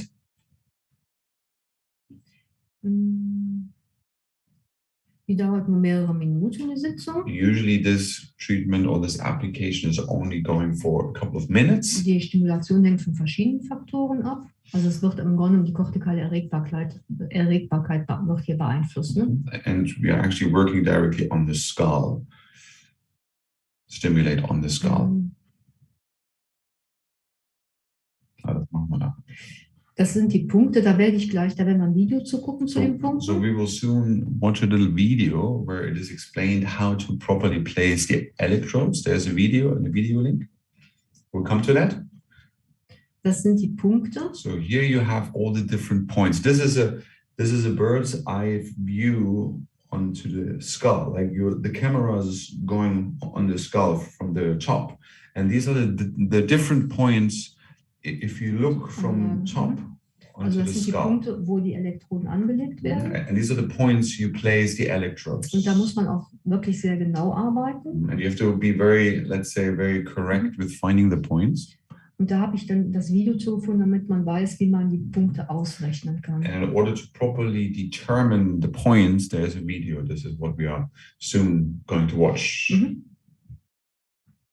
Merke, anode Stimulation soll zu einer Steigerung der Erregbarkeit des Gehirnes führen, während die kathodische Stimulation zu einer Reduktion der kortikalen Erregbarkeit führen. Das eine bringt hoch, also die Anode stimuliert, und die Kathode soll im Grunde genommen relaxen. Das ist wichtig. So this is important. The anode has a stimulating effect and is increasing the sensitivity of the brain. One moment.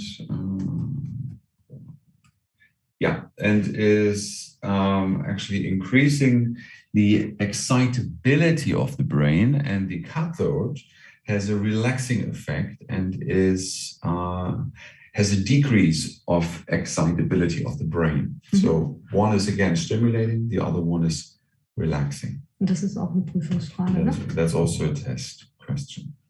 Das ist die Cortex nochmal als Bild. So this is a picture of the brain, as you see. There are different parts of the brain. This is just for you, maybe a reminder. You might have known this. Das sind die Bezeichnungen, also wie was heißt. So This steht is auch. Yeah, this is another bird's eye view where you see where to place the electrodes. All these points, they have a certain name, like F1, F4, C3. Yeah. P set, P4, they have certain names, those points, and these are the German names.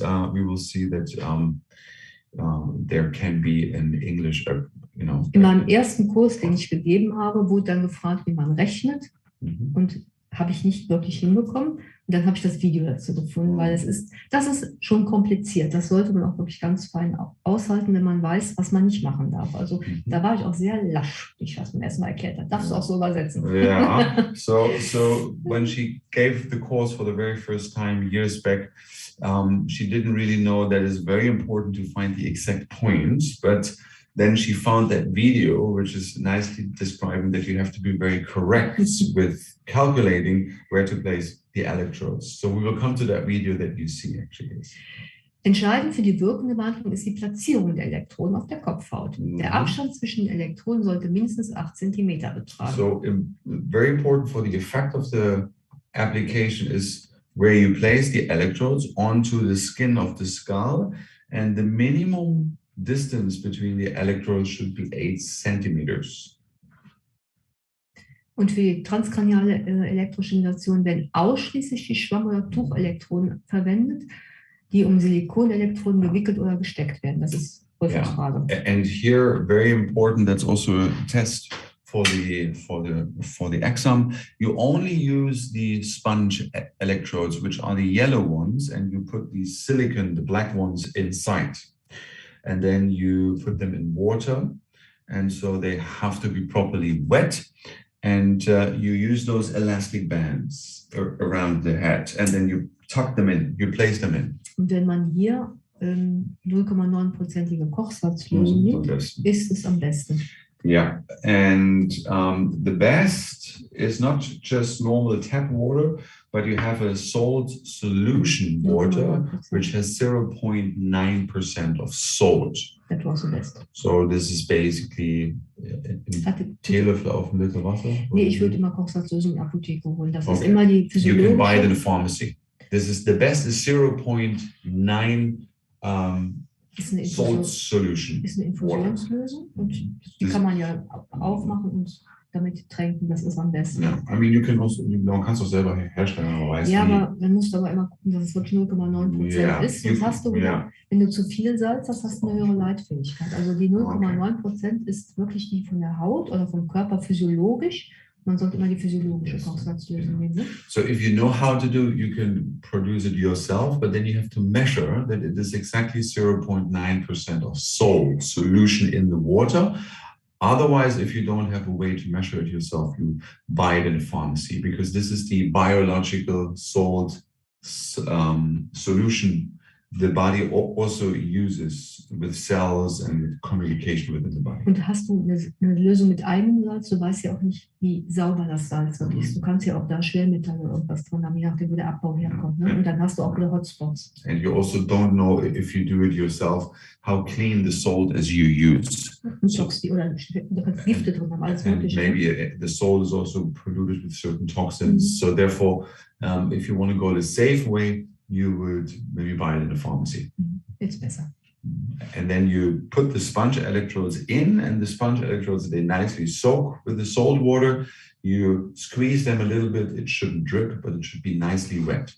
Hier haben wir es auch, die Tücher oder Schimmer werden in physiologischer Kochsalzlösung, Salinlösung getränkt, um die Leitfähigkeit, du hast eine höhere Leitfähigkeit dadurch und gleichzeitig hast du auch einen Puffer und damit kannst du die Bildung von Säuren und Laugen natürlich unter den Elektroden auffangen. Ne?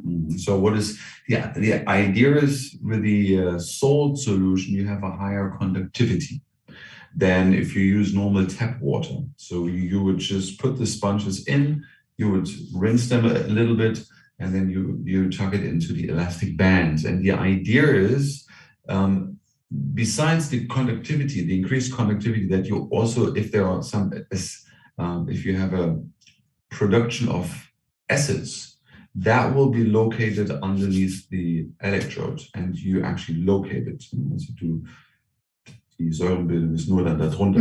Genau. So you locate whenever there is some acidic production, some acid production that will be located underneath the. Ist eine Prüfungsfrage. So that is important. Dann haben wir die Sicherheitskriterien. So there are some security measures. Hier kommen nur Gleichströme zum Einsatz. Hier werden 2 Parameter grundsätzlich zu einer Schädigung, also es gibt 2 Parameter, die zu einer Schädigung des Gehirns führen können, wenn sie zu hoch gewählt werden oder die Abstände ungünstig sind oder zu hoch in der Anwendung kommen. Stromdichte pro Zentimeter und die geflossene Gesamtleitungsmenge. Also das ist wirklich wichtig. So, also 2 Sachen zu Schädigung des Gehirns. Was heißt, wenn zu hoch gewählt wird? Was zu hoch? Die Intensität. Das ist richtig. So there are 2 security measures. Things could go wrong if you not take care about 2 things. One is if the intensity is too high, the intensity of the direct current, and the second one, if you do not have the proper distance between the electrodes. That is important. 2 precaution measures: the proper intensity and the proper distance between the electrodes. Merke. Die Grenzwert der Stromdichte von 25 Milliampere pro Kubikzentimeter sollte nicht überschritten werden. There is a limit value of the current density, and the limit value of the current density, and this is a test question, should be below 25 milliampere per one moment, not cubic.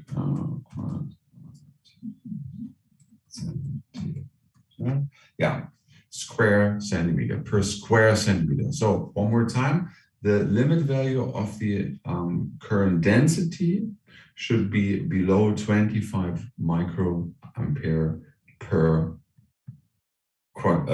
square centimeter. And that should be below that. Es wird dann einfach nach dieser Zahl gefragt, die sollte man sich merken in der Prüfungsfrage. Mhm. Die Schwämme sollten immer mit einer Salinlösung getränkt sein. Der Abstand zwischen den Elektroden sollte mindestens 8 cm sein. Elektroden sollten stromführend angelegt werden. Das sollte der Strom schon an sein. Ist praktisch nicht umzusetzen. Kann man zwar nicht praktisch umsetzen, aber so will das. So there are three different things. One more time, you should definitely know. The sponges should be in the salt soluted water. You should have minimum of 8 centimeters proximity between the location of the sponge electrodes, and the ideal would be that the current flow is already starting, and then you place the electrodes. So the program is already starting, and while the program is running, just after you press start in the software, you will place the electrodes. That would be ideal. Ich lege eine Elektrode an, dann starte ich und weiß dann genau, wo die zweite hinkommt. Dann funktioniert es. Wenn man beide anlegt, funktioniert es nicht. Okay, so you put one in, that's how Martina is doing. You put one electrode in, you start the program, and then you place the second one. Man muss halt vorher den Punkt wissen, wo es hinkommt. But you should know exactly the point where you locate the first and the second one. Und muss festgemacht werden mit gutem Andruck. Yeah. And you need those elastic bands, and you need to know where to tuck them in. So you need to be properly prepared, basically, so that you know exactly where to put the electrodes, where to place the electrodes before you start the program. That's correct. Yeah. Bei Elektrodenplatzierung sollte man wirklich sehr darauf achten, dass der Strom nicht direkt durch den Hirnstamm führt. Das ist hier hinten. Ne? Aha, also das heißt nur hier drüber. Ja, du bist so in dem Bereich. Also über dem Ohr. Ja, okay. so hier nicht mehr. Okay, very important that the current is not going through this part of the brain, means the back part of the brain. So you should not place the electrodes below that bone. There's a bone on the back of the skull, and not below here, but let's say just above. Yeah, if you have a head, then it is in that area of the head. So the upper part of the skull, but not the lower part. Wir sehen es ja auch gleich im Video. And we will see it in the video. Und das ist auch eine sehr wichtige Prüfungsfrage, dass es nicht direkt durch den Hirnstamm fließen darf. Ja, warte mal, guck mal, was Hirnstamm heißt. Oder Stammhirn. Warte. Stammhirn. And yeah, so it should not go through the brain stem. That is the medical term. The current should not go through the brain stem. It should be above that. Ach, die haben hier Fragen, ob wir schon da reingucken sollen? Das machen wir dann, wenn wir vor dem Video. Genau. Wenn das hier sagt, so sieht man, wie die Elektroden angelegt werden. Here you see how you place the electrodes, those elastic bands, and then you tuck those sponges underneath. Während der Behandlung, das ist eine Prüfungsfrage, während der Behandlung sollte darauf geachtet werden, dass die gemessene Impedanz nicht wesentlich über 5000 Ohm, 5 Kiloohm liegt, da ansonsten der Kontakt nicht optimal gewährleistet ist. Which is also a question for the test. During the treatment, during the application, you should make sure that the measured impedance, which is the skin resistance, is not above 5,000 ohm or 5 kilo ohm. Because if the resistance is above 5 kilo ohms, then there is not optimal contact area. So therefore you should make sure it is just below 5,000 ohm. And you see this in the software. Und hier haben wir die Anode angelegt, ne? Und dann kommt hier gegen, die sehen wir jetzt nicht, die Kathode, also das ist nochmal die Stromflussrichtung. Ne? So here is also very important the direction of the current flow, and es geht von Anode zu Kathode. Genau. And the current flow is from plus to minus, from the anode to the cathode, and you see this goes basically from here all the way to here. So this is the direction of current flow, which is important to properly place plus and minus.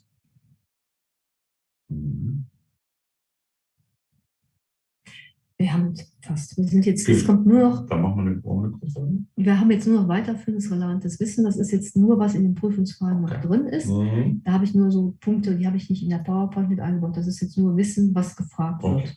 Okay, then we will have a 5 minutes break because we are already 1.5 hours. And then we come to the last theoretical part. Wie lange will noch dauern? 10 Minuten. About 15 minutes is the last part of the theoretical part, and then we come to the practical part. And after the 5 minutes break, maybe we can go through the questions because you guys have already had some questions. So we will go through these questions just before we continue after the 5 minutes. Yeah? So we have a 5 minutes break. We see you back in 5 minutes.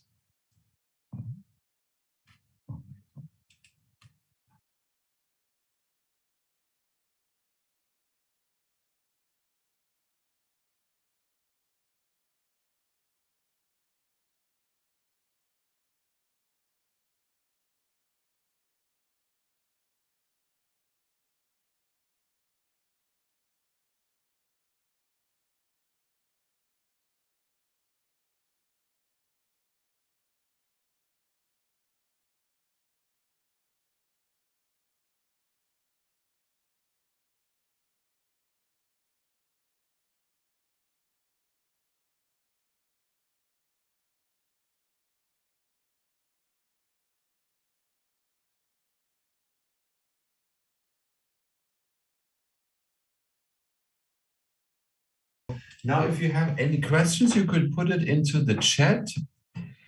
If it's in English, otherwise we might have to translate it. And yeah, and if not, we can also later on have a little time for questions. That's also no problem. Okay. Very good. Na ja, gut, dass ich mich nicht ausgeklinkt habe. And otherwise, we are going through the last part of theory before we come into the practical period. Sind alle da? Mhm. Sicher? Ja, sind alle da. Very good. Merke, bei allen Frequenzprogrammen wird über die Stromsteuerung gearbeitet. Was bedeutet das? Das ist eine Frage. Also das heißt, du hast immer über die Steuerung als der Strom ist immer das Wichtigste. Was verträgt der Klient? Also die Intensität. Also ist das die Intensität? Stromsteuerung, ja, das Current Control. Ja, es ist schon die Intensität eigentlich, ne? So very important with the normal programs, with the fixed programs in the frequency software, you work with the intensity, which is the current control. And this is how you can adjust the current properly to the sensitivity of the client. That's eine Frage. There's one question. Any age limit for therapy? Gibt es ein Alter, dass du sagst, nur bis... So there's a question, is there a limit in age you can begin or somebody's too young or too old? Zu jung? Zu alt? Ja, die müssen ja sitzen bleiben, ne? Je nachdem. Also 10, 20 Minuten. Also wenn du ein gut erzogenes Kind hast und das Kind halt gewisse Symptome hat, so ab Kind, also erstes 6 würde ich anfangen. 6 Monate? Nee. 6 Jahre. Yeah. So with kids, she said when the kid is around 5 or 6 years old, because they have to sit still for a certain amount of time, but there is no restriction regarding old age. 102, no problem. Somebody can be 100 years old, no problem. Wenn man natürlich Kinder hat, die sitzen bleiben, die auch jünger sind, kann man es auch machen. Even if you have kids which are younger than maybe 6 or 5 years, if they can sit still for the amount of time, then you can also do it. Basically, there are no restrictions in age. Kann ich wieder weg? Ja, gut. Schmerztherapie bei den Standardprogrammen für akute Schmerzen kann es sowohl mit Intensivelektroden als auch mit Klebeelektroden angewendet werden. So when we are back with the pain therapy, if these are the standard programs now, we are talking about acute pains, then this can be applied via the adhesive electrodes, the intensive electrodes, which is the pen, or the adhesive electrodes. Also das ist der Stift. Yeah. So the intensive electrodes, just for you to know, is this pen, and there are 3 different tips on the pen. There's a very pointy one, there's a like mushroom one, and there's a round ball. So, but we will come to this very soon. So for pain, acute pain is the intensive electrodes or the adhesive electrodes. Flat electrodes. Used. Adhesive. Flat? Ja, achso. Elektronenplatzierung, da verwenden wir Standard- und Schmerzprogramme.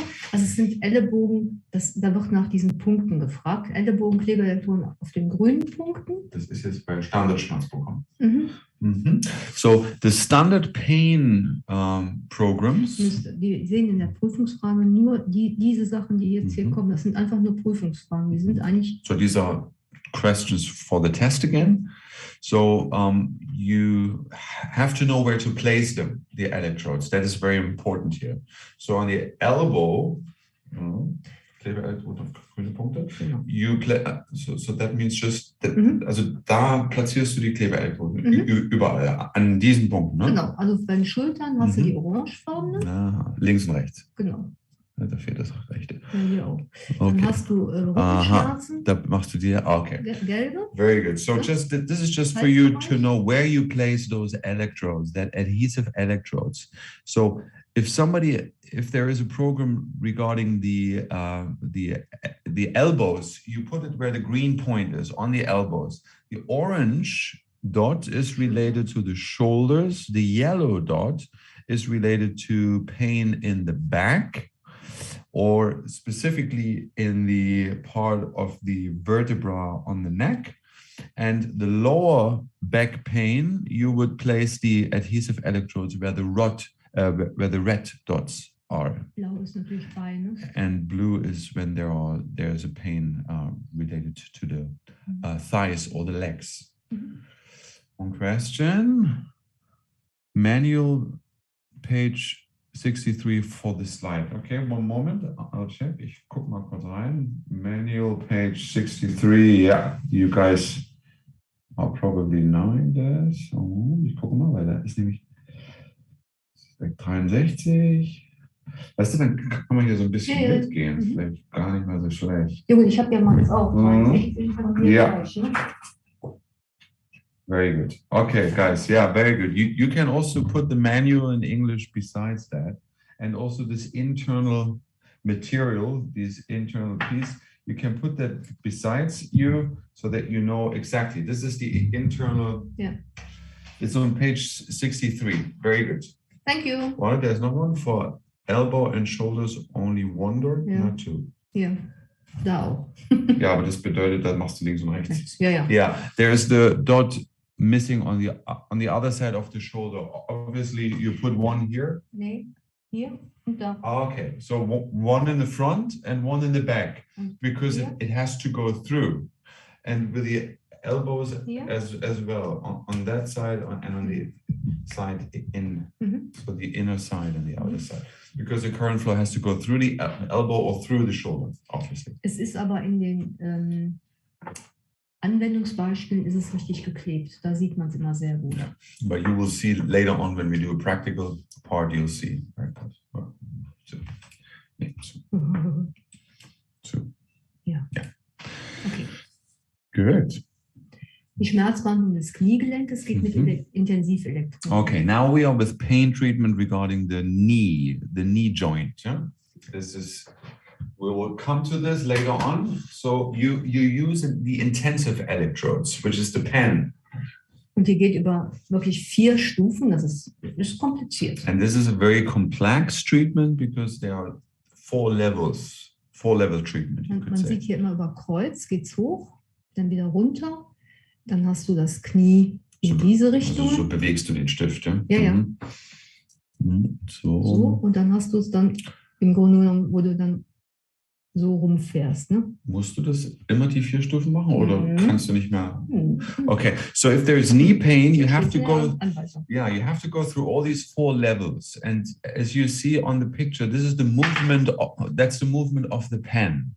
So the movement of that intensive electrodes, as you see with the first picture. So with the first picture, it goes all the way down. Jeder einzelne wird jetzt erklärt. And up. Okay, we come to the points. Yeah. Als erstes sollte ein größer Bereich der betroffenen Stelle rumbehandelt werden, am Aha. Beispiel des Knies, würde man hier eine Elektrode am oberen, also eine Elektrode kommt am oberen Oberschenkel ansetzen, die zweite Elektrode am Innenfuß. Daraufhin setzt man die obere Elektrode am äußeren Oberschenkel an und platziert die untere am Außenfuß, gemäß Abbildung 10 für 10 Sekunden. Ach, du machst also hier unten einen und oben einen. Also sind das 2 intensive Elektroden? Ja, ne? Müsste einer, aber Ja. das habe ich noch nie so richtig verstanden. So basically these are 2 intensive electrodes, as you see. One intensive electrode is very up high on the thigh, and now I'm with the first picture on the left side. And the other intensive electrode is on the foot, down there. That is the second intensive electrode. So you're basically covering the full length of the leg from up to down. That is the idea. Es steht auch so im Handbuch super beschrieben. And in the manual, you will also see the exact details, how you move and how long and how. Warum ich das zeige, ist, in der Prüfung wird nach der jeweiligen Dauer gefragt. In the test, they will ask you about the total duration, and the total duration here is 10 seconds. That is, no, 20 Sekunden. Also 10 Sekunden da und 10 Sekunden da. Genau. So that means 10 seconds movement this way and 10 seconds movement the other way. So altogether we come up to 20 seconds, but it is each times, so 2 times 10 seconds. So 10 seconds is the answer for the test. Zweiter Schritt ist auch im Handbuch sehr gut erklärt, wie man hier immer rumwandern soll. And the second picture is also nicely explained in the manual, that you go around the knee. So you go up and down like a bit of cross, as you see this, up, down, left, right, like this. And then Die dritte Stufe ist, die kommt in der Prüfungsfrage vor. Hier sollte man an den gegenüberliegenden Seiten des Körpers die entsprechende Stelle, wie in diesem Bereich, wie in dem Beispiel, an das Knie über mindestens 20 Sekunden mindestens 2 verschiedene Elektrodenplatzierungen behandelt werden. Diese sollte man auch, also du setzt hier einen Punkt, dann setzt du da unten einen Punkt, also du wanderst im Grunde nicht mit 2 Elektroden, du wanderst mit einer Elektrode. Du fängst von hier oben an, dann gehst du hoch und dann gehst du auch hier im Knie.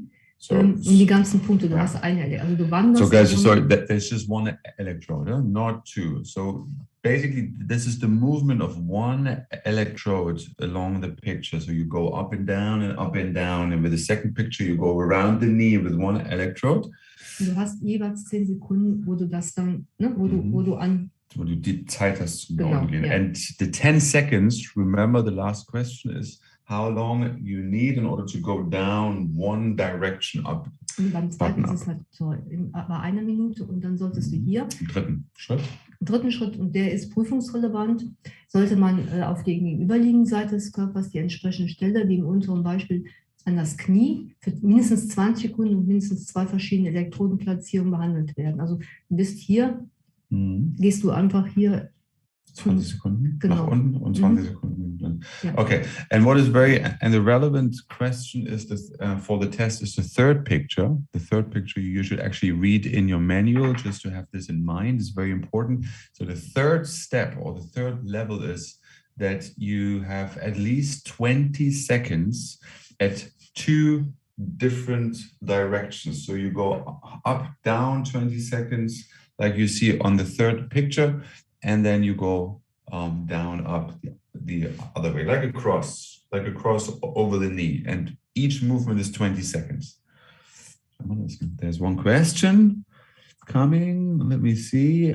If 1 electrode, positive or negative electrode is used. Du hast eine dann in der Hand, meine ich. Ja. Ich bin mir aber nicht sicher dabei. Muss man in der Hand machen? Yeah, we check one moment. One is Martina said one is in the hand, which is the Ja, aber nicht reference. sicher, es kann eine beklebt sein, das weiß ich Ja. nicht auswendig. We call it the reference electrode. That could be in the hand or it could be an adhesive one. And the other one is the intensive electrode, which is the one you perform the movement. So basically like this. Das ist hier schlecht beschrieben. Die Intensivelektroden. Zwei. Zwei. Okay, Martina, okay. Little mistake. We go back in time. Sorry, guys. As Martina was just reading, there are actually two intensive electrodes. Very sorry. So there's no reference electrodes. There are two intensive electrodes. You actually have two pins in your hand. Yeah. Yeah. Einmal da und dann mal Sorry, da. guys. So it's two pens. Two pens, you go up and down, left, right, and the other way up and down, left, right. So you use two pens to perform the movements. That is very important. So you do it, like this with two hands, two pens. So that means basically, Du fängst hier mit der Intensiv an. no reference electrode in your hand or something else, two pens, and then you perform that movement with two pens. That is important. Steht auch, aber das ist schlecht beschrieben. Sorry. Good. Ich habe keine Schmerzpatienten, von daher mache ich das ganz, ganz selten. Good. So two pens, and you go through these 4 different levels, specifically if you have knee pain. That is very important. Knee pain, these 4 different movements, 2 intensive electrode pens. And remember, what is important is the 20 minutes now. The third level so is 20 minutes, 20 seconds movement across the knee.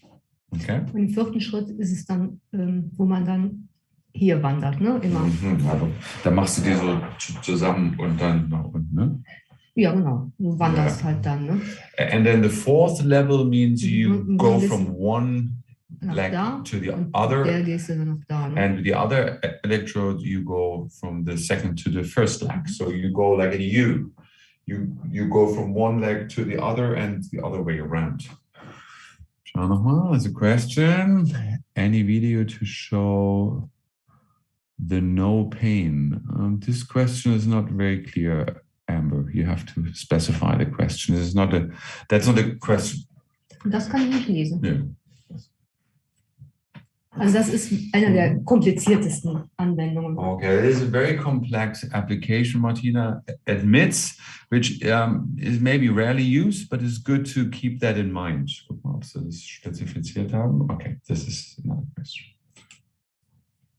Okay.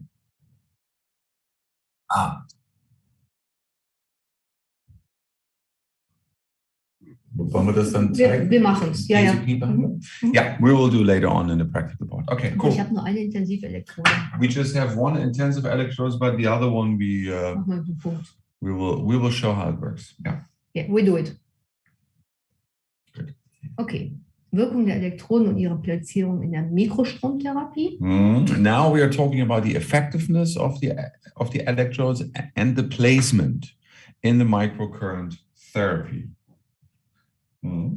Das sind alles Prüfungsfragen. Durch gleichzeitiges Anwenden von 2 Kanälen kann die Tiefenwirkung gesteigert werden. So now remember we talked about there's a channel A and a channel B on your hardware. So if you use both channels simultaneously, you might have a stronger effect in the depth of the tissue, in the depth of the organ, in the depth of the treatment in general. Das, was jetzt kommt, ist nicht mehr therapiebezogen, sondern ist nur prüfungsrelevant bezogen. Also, so all the questions are part of the test later on when you do the exam online. Then this is important to remember. Also es hat jetzt nichts mehr mit Schulung zu tun, sondern reine Prüfungsfragen. Genau. Möchte man den Sympathikus stimulieren, so sollten die Elektroden in der Nähe des Sympathikus angelegt werden. So if you want to stimulate the sympathicus, you should place the electrodes close to the sympathicus. Und wo wäre das? Moment. Also die Frage ist Wirkung der Elektroden und ihre Platzierung in der Mikrostromtherapie. Das ist die Frage im Grunde genommen. Dann sind das die richtigen Antworten. Okay, so the question is, What is the effect and the placement of the electrodes in microcurrent therapy? That will be the question, and the answer is if you use 2 channels, remember, then you have a stronger, or you have an enhanced effect in the depth. Plus, the second answer, if you want to stimulate the sympathicus, you should place the electrodes near to the sympathicus. Und wo wäre das? Am Körper? Überall, wo du einen Sympathikus hast. Das kann man nicht so wirklich differenzieren, genau. Es geht halt nur darum, dass man,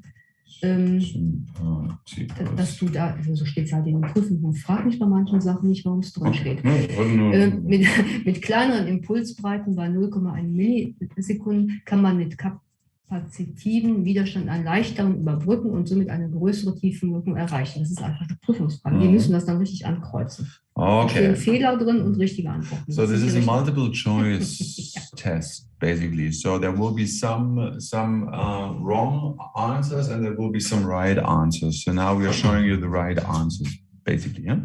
So this answer says with smaller pulse width by 0.1 milliseconds, you can overcome the resistance easier, and in that way you also have a stronger effectiveness in the depth, right? What we will do, because that PowerPoint will be sent to you, Minna has already that PowerPoint, we will do a translation of these points word by word so that you guys also get the correct meaning. That is the idea. So one more time, I translate: with smaller pulse width of 0.1 milliseconds, you can, with the resistance, create a stronger effectiveness in the depth of the tissue. But I'll show that to you when we translate the PowerPoint. Then you have it sentence by sentence. Welche aus dem Elektron ist falsch? Was ist das hier, ne? Tiefenwirkung. Okay, so it's a multiple choice, as you see, and the multiple choice will show you a few things which are right and a few things which are basically wrong, and that's the idea. Und dann die richtigen haben wir rein und die falschen muss man dann lesen, ne? Genau. Exactly. Cool. Gut. Eine kleine Elektrode gibt einen hohen Stromdichte, damit einen intensiven Effekt. Gleichzeitig ist die Tiefenwirkung geringer. So a small adhesive electrodes has a higher current density, and therefore it has a more intense effect. But at the same time, it is not as deep, the effect. So it is more on the surface of the tissue. That is very important. Those small, round adhesive electrodes has a higher current density and therefore it's more intense in the effect, but it is not going as deep into the tissue. Du kannst ja die Frage denen mal vorlesen, dass sie wissen, was wir hiermit meinen, oder? Yeah. Ja? Das ist die. So there will be a question number 17, just to give you an idea how that will look like. And the question will be, which answer is wrong? Ich habe hier die richtigen, ne? So now 1 is wrong and 4 or 5 are right. So there are 6 potential answers. 1 is wrong, 5 is right, 5 are right, and these are the 5 correct answers. Like this. Just that you know in which direction we go. Die Quellendurchflutung erzielt eine tiefergehende Wirkung. Man erzielt auf diese Wirkung bei gleichzähligen Elektronen eine gleiche mäßige tiefere Wirkung. Warte mal, ich muss mal kurz hier Grundlagenseminar, das lade ich mir schon mal runter. Das ist auch wichtig, dann kann ich es mich übersetzen. Die Querdurchflutung. So drückt man sowas immer nicht vorher. Weißt du, das mache ich vorher. Okay, ich muss das runterladen. Ja, aber gut. So, Querdurchflutung, tiefgehende, was heißt Querdurchflutung? In die Hand? Genau, so quer, wenn er wieder querdurchflutet ist. Also mit dem Stift. Genau. Aha. So now we are talking about, remember, with the pen, with the intensive electrodes, you go around the knee in a form of a X. So now this way, if you move the pen like this, you have a very, let's say, profound effect, because man erzielt auf diese Weise bei gleich großen Elektroden eine gleiche Du hast eine tiefere Wirkung, gehst halt tiefer ins mit Gewebe rein. dem Ne? Pen. Yeah. Zum Beispiel. So with Aber this auch pen. Mit normal, wenn du anders cross klebst. Yeah. Das ist bei allen. Überall, wo du cross klebst, hast du. So whenever you have a cross in terms of the intensive electrodes, you do this movement, or you have some electrodes you stick on the body like a cross. This has a very intense and deep effect. Auf beiden Elektroden hast du eine gleichmäßigere Wirkung im Grunde genommen. Ne? Genau. Das sind die 5 richtigen Fragen. So that has a higher effect. And these were the 5 correct answers, by the way. Es ist in der Prüfung Nummer. This is the question number 17. Yeah. Oh, number 17. Now we said it already. So. Das ist der systemische Arbeit mit dem Time Frequency. Das ist von Nina und Markus. Das machen wir aber live am Rechner. So now we are coming to the systemic therapy as a combination of Nina and Markus. We will do this live. Wir haben aber noch Fragen. Yeah, but there are some questions which are we can't read. It's not in English. So if there are some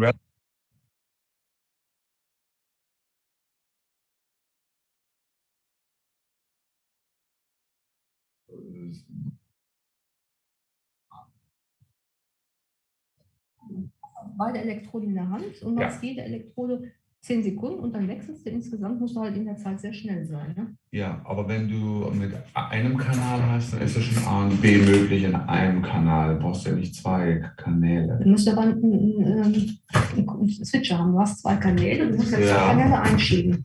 Okay, du hast 2 Elektroden, aber du könntest ja theoretisch das mit einem grauen Kabel, da passt ja die intensiv genau. und also nur A. Ja, genau. Ja.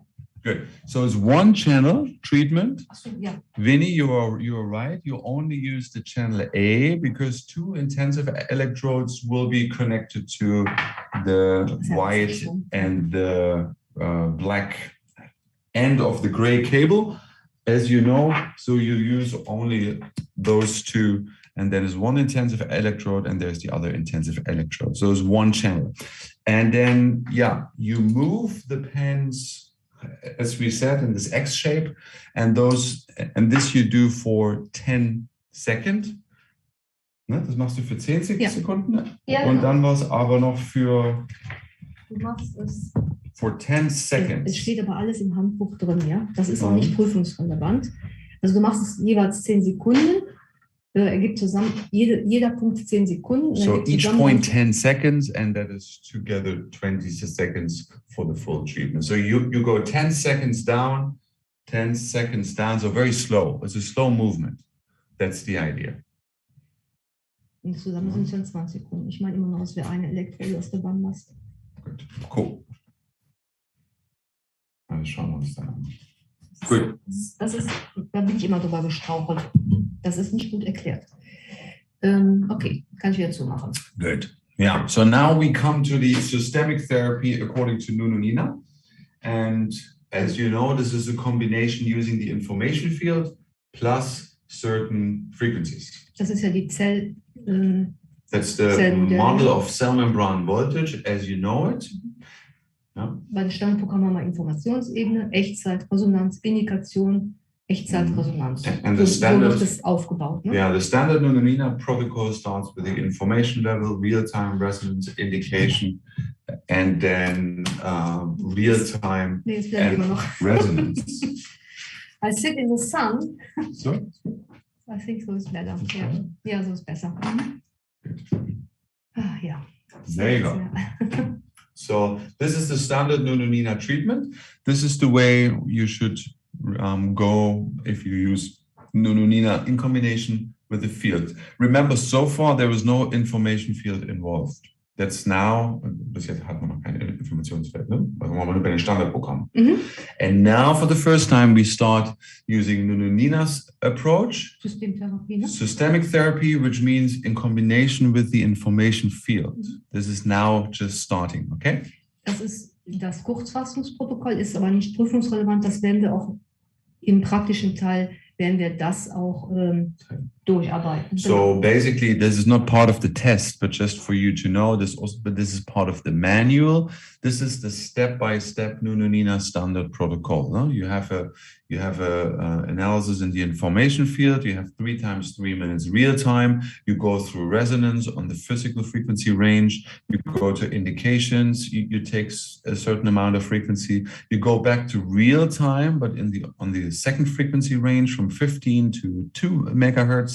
Then you could do another resonance, and then you could do another real time. So this is the extended version, das ist die erweiterte Form. Ne? Genau. There's also a shorter version, and in this shorter version, you would skip 6, 7, and 8. So you would skip 6, 7, and 8. The shorter version of Nunanina standard protocol is 1, 2, 3, 4, 5. And the extended version, as we have here, you have 6, 7, and 8. Wann nimmst du das kurze, wann das lange? Ich nehme eigentlich nur das kurze. Usually, Martina, and I know also for myself, many users, they only take the short version from 1 to 5. Das war die Idee von Nunanina. Man muss es für sich in der Praxis aber schauen, was Zeitgründe, und du musst auch gucken, wo deine Patienten am besten darauf reagieren. Das ist, manche haben halt auch die größeren Programme. Wenn du sehr empfindliche Leute hast, würde ich vielleicht mal in die weiteren Sachen bringen, aber am Anfang sowieso nicht, weil das ist dann schon. So the question was, when do you use the short and the extended version of Nunanina standard protocol? It's of course a practical point. Regarding time. So because as you see, if you go through if you go from 1 to 8 through, you probably need 1.5, maybe even more than 1.5 hours. So there could be a practical reason you go by the shorter version, but also you have to, let's say, go in resonance of what the clients are telling you. 1, 2, 3, 4, 5 is always being used. And then you see how the clients respond. Some clients, they can't sit anymore, they can't lie anymore. They might become active, and then you have to stop. But some clients, they are very receptive, they like it. So then you could also do 6, 7, and 8. It's an individual choice. Muss jeder für sich auch selber entscheiden. So you can choose, but 1, 2, 3, 4, 5 is the minimum, and then 6, 7, and 8 is optional. Okay. So now we come to the practical part. We have done the theoretical part. We will come to the practical part, and there's a very important rule. The first one, it's called the 10-20 rule. Remember, this was the rule how to place the electrodes on the skull for transcranial electrostimulation. There is a little video Martina has prepared. We have found this in English. We will now play the video for you guys. And this video will help you to understand. No, das darfst nicht. And this video will help you to understand das WeTransfer. How we do it. Mach da drauf. Nein, ich muss hier drauf. Ach, du hast es schon runtergeladen. Okay. So now the video comes. One moment. We will see. We hope that you guys can hear it. Ja, mach ich da rein. We hope you guys can hear it. And we will watch this video. This is about, warte kurz, wollen wir das so lange schauen? 14 Minuten? Sonst kannst du es nicht ausrechnen. Okay, so this is a video which will go 14 minutes. So you guys have to now properly listen. We will shut down the microphone for 40 minutes here. We will share the screen. Minna, you give us a little feedback if there are any problems regarding the video sound or anything, then you will let us guys, know. Welcome back to another. So, then you will let us know. Warte, ich übernehme mal. Ich muss mal kurz gucken, ob das Video auch drin ist. Ja, there you go. So, und dann braucht man nämlich aber noch höchstwahrscheinlich ein Mikrofon. Okay, so we will start the video right now. You guys have to be 14 minutes patient. This is the video how to measure, remember, for transcranial electrostimulation, how to measure the points to place the electrodes. Very important video. The video link will be also given to you by Minna, so you can go through the video in the future again. But now we will start. And Minna, you let me know via WhatsApp, please, on my WhatsApp account, if there are any sound or video problems, if we press play now. Okay, good. Video, my name's Jared, and today I'm teaching my little sister Sarah how to measure a head for an EEG. So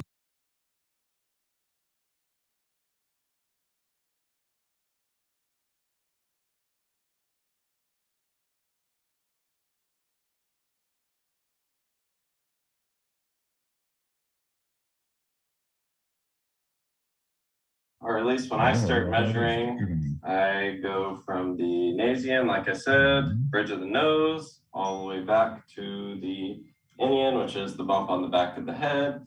And I get 34 centimeters. So what I do first is... So guys, we start from beginning again because we just had a few sound problems. So, okay, now we can hear. One moment, ich guck nochmal. Just let me know, Lautsprecher. System. Very good. One moment, warte. Es gibt wieder Audio-Einstellungen.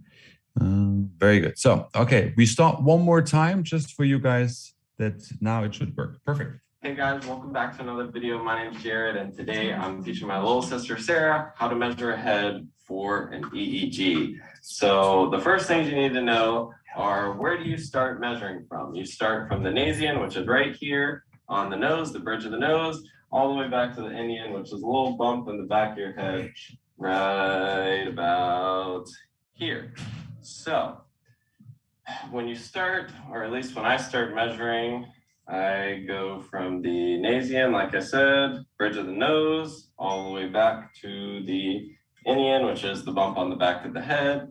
And I get 34 centimeters. So what I do first is I mark in the middle. So half of 34 is 17 centimeters.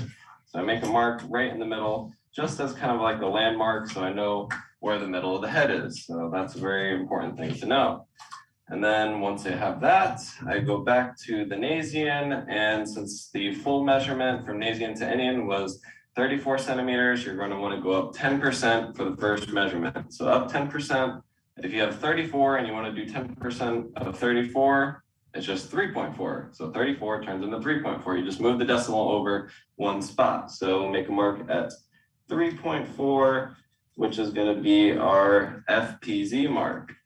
And then you're going to want to do your 20% mark. So if you want to go from 10% to 20%, you just double it. So 3.4 doubled is 6.8. So you go from there, 6.8, make a mark. So you're going to be your FZ mark. And then another 6.8, you're going to be drawing over the CZ mark that you made earlier. Showing you guys so far, this is what we got. And then you go back one more, 6.8. That's going to give you your PZ mark. And then you go down one more, 6.8 is going to give you your OZ mark. And then if you go down 10%, just to double check, you'll see your inion. So right now we have our FPZ mark, which should be centered. And then we have FZ right here, CZ in the middle of the head, PZ back here, and then OZ all the way in the back of the head. I know it's kind of hard to see, but we're going to go with it. So that's front to back. And once you do front to back, now you have to do side to side. So when you start side to side, you're going to want to start at your preauricular points, which is right here about on next to the ear. So pretty much from ear to ear, right here to here, you're going to want to measure. And you're going to be going through this CZ mark that you made in the middle of the head, and you're going to cross it. So, and usually these measurements are pretty similar. So we go through here from ear to ear. It's about 34 as well. So, and now we make our mark. We cross our CZ mark in the middle. And that just proves that, oh yeah, this is the middle of the head. That's why we're making the cross. And then just like how we did front to back, it's the same thing from side to side. The first one is 10%, which is going to be 3.4 on the 34 centimeter measurement. And then we're going to do our 20%, which is you just double it, so 6.8. There's 6.8 there, and another 6.8, crossing our CZ mark, and then another 6.8 right here, and then another 6.8, and then if you go down 3.4, then you'll get your other pre-regular mark. So we have front to back, and now we have side to side marked. Now that's what we have so far. Once you have front to back and side to side, then you're going to want to do the circumference, or as I like to call it, the headband. So just around the head, you're going to want to start from your FPZ mark that you made, going through the marks that you've made previously, going all around the head, and we're going to get 55 centimeters. Now, if you have 55 centimeters, one thing I like to do is mark my FP1 and FP2. So the distance between these two should be 5.5 centimeters or 10%. So what I like to do is just 5%, which would be 2.75. It's usually around 3. It's usually around 3. So if it's 55 for the full thing, it's going to be 2.75 on this one and 2.75 on that one, which is right here. And, or for example, if it's 60 all around, then it's going to be 3 and 3. So these are usually going to be about 3. So now going around the head, it's just going to be a bunch of 10% measurements. So 10% of 55 is 5.5. So you make the first one, 5.5 right here. Make another one, 5.5. That's going to cross your T4 mark. We're going to go another 5.5 right here. And another, which is going to be your T6 mark, and then you're going to do another 5.5, which will get you your O2 mark. And then if you do, I guess 2.75, then you'll be at your OZ back here. And now, since we went from this way around, now we go from this way around. So start from here, your FP1 mark, 5.5. Which is 10% of the whole thing, since we did 55 centimeters for the whole thing. There's 5.5s all around, another 5.5. This will cross and mark your T3 mark, another 5.5. That'll give you your T5 mark right here, and another 5.5 will give you your O1 mark right there. And so once you've gone from front to back, side to side, you've gone all around, then you're going to want to do the front horseshoe. So the front horseshoe you do from F7 to F8. It looks exactly like a horseshoe. You start from this one, you go through here, and then you get to here. So I got 22, so I always like to mark the middle. Half of 22 would be 11. So yeah, that makes sense. And then it's lined up with the nose. You can tell like nose is middle of the head, so you can tell it's lined up. And then you just mark 25% of 22, which is a good way I like to think of this is, so if 11 is halfway, just do half of 11, which is only 5.5. I think that makes it easier. And then you go from here, another half of 11 is another 5.5. And you can tell that they're all evenly distanced. That's how you know you're doing it right. And then you do the same exact thing. I'll show you the front horseshoe. You have boom, boom, boom, boom, boom. Kind of like a horseshoe. We do the same thing for the back side now. Hope you guys can see. I'll just show you real quick. But this one, we start from T5, going through PZ over to T6, which is 22 again. It's a very similar thing. Mark in the middle, 11, which is half of 22, which was the full measurement.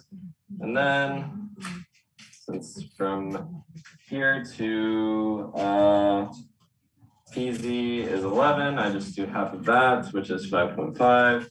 Make a mark here, and then go from here to here. Halfway is 5.5. Make a mark there. And you generally have all of them marked. The last thing we need to do is to cross all the rest of the marks just to make sure they're all in the right spots. So this, now we take it from FP1 all the way to O1 all the way in the back. Go from here to here. This is pretty much the last part. We get 24. So you're going to make crosses at 6, 12, 18, and 24. So 6, you're going to be crossing F3. 12, you're going to be crossing C3. 18, you're going to be crossing P3. And then 24, you're going to be crossing O1. So if from FP1 to O1 is 24, it's just 6, 6, 6, and 6. And that's a pretty common measurement, I would say, too. Pretty much about there. So, and then you would just do the same thing for the other side. FP2 all the way back to O2, 24. So we're just going to want to do even distance, 6, cross F4, another 6, cross C4, another 6, cross P4, and another 6, cross O2. Now we have the head fully marked and measured and ready for an EEG. Now, if we look at this head, I mean, not too bad, right? Just not too bad. Just, oh, this is a little off, but I'm trying to film video and talk to you guys at the same time. So cut me some slack, guys. But yeah, it'll be a little more even. Okay, looks a little better. Make sure you cross this, make sure these are all on the same level. Yeah, generally okay. Not too bad for me filming a video and doing it at the same exact time. But another thing I like to do is when I was first starting out, when you have your erasable marker, you can take the mannequin head and you can write down all the electrode site names on the mannequin head after you're done measuring, so you can drill the electrode site names of the 1020 system into your mind so you don't forget. So just to start off, we got our little guy here. We got from these front ones, we got FP1, we got FP2, and we'll go around on the side. So now we got F7 because this is the left side. Then we got T3, T5, then we got O1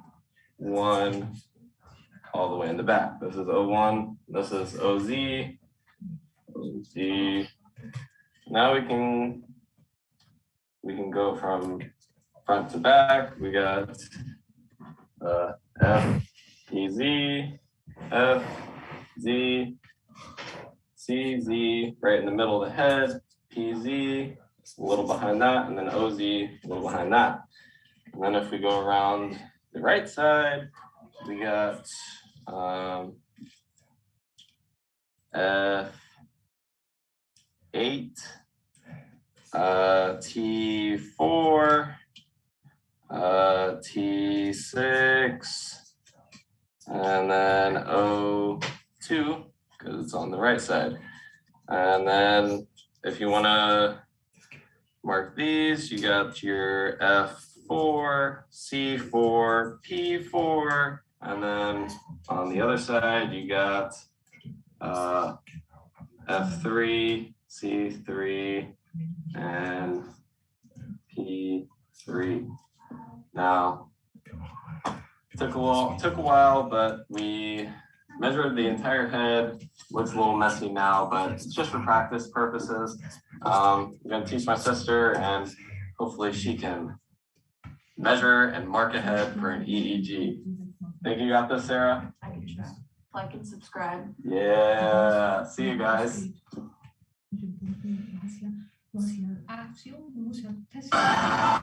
So, guys, hello. Hello, everyone.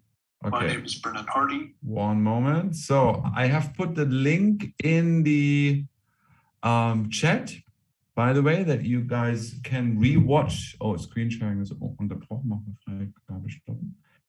So, und jetzt musst du wieder einen neuen Bildschirm. Good. Yeah, so basically, I have put in the link. Nee, ich will hier drauf. Ja, aber die sehen es nicht. Ach so. So I show the PowerPoint. So basically I have put in the link for you guys so that you can watch it again. And probably you have to watch this a couple of times because as you see, they're very specific and there are a lot of different angles, how to and where to. So it's good to watch this again and again. There was one question coming up. What if somebody has hair? Yeah, obviously this is a bit more difficult, but yeah, you cannot maybe mark it with, but there's like normal skin pen, Hautstift. Yeah. And with the skin pen, you can paint on the skin if somebody has hair.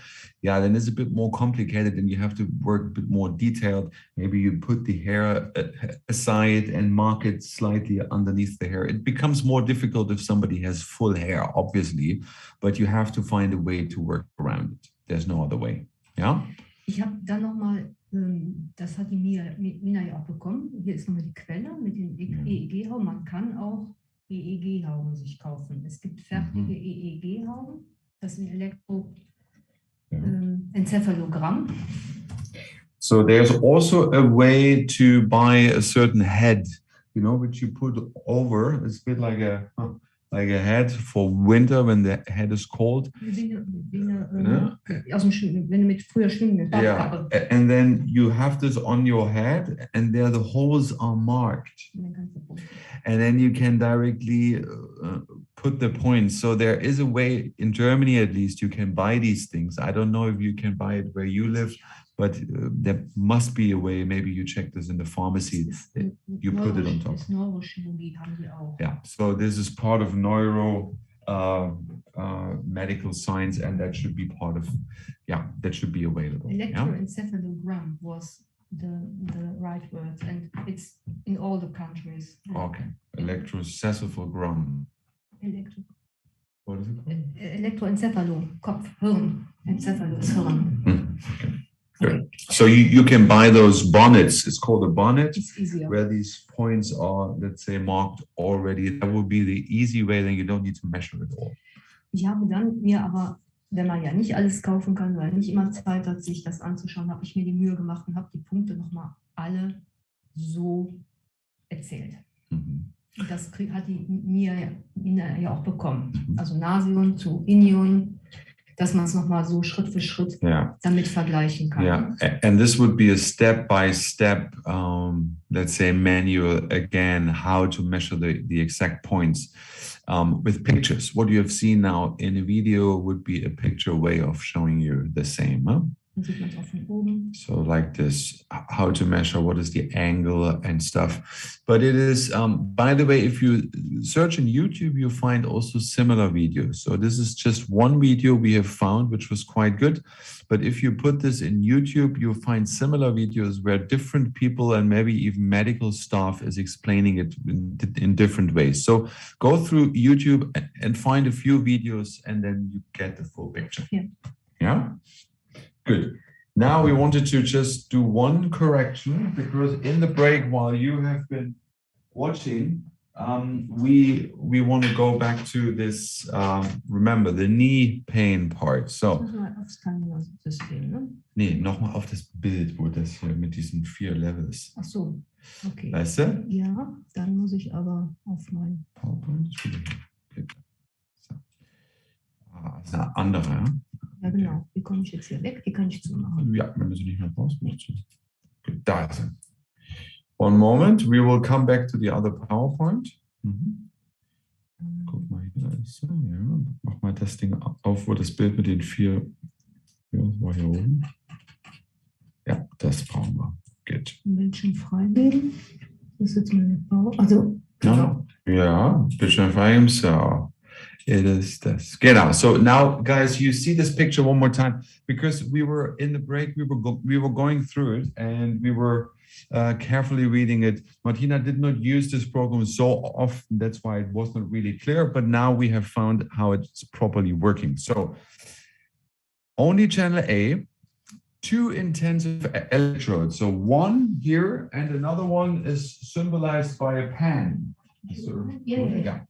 And another one is symbolized by a pen. So you need 2 of those intensive electrodes, and you could use the round pin, or you can use the pin like a mushroom pin. Ah, yeah, this is perfect.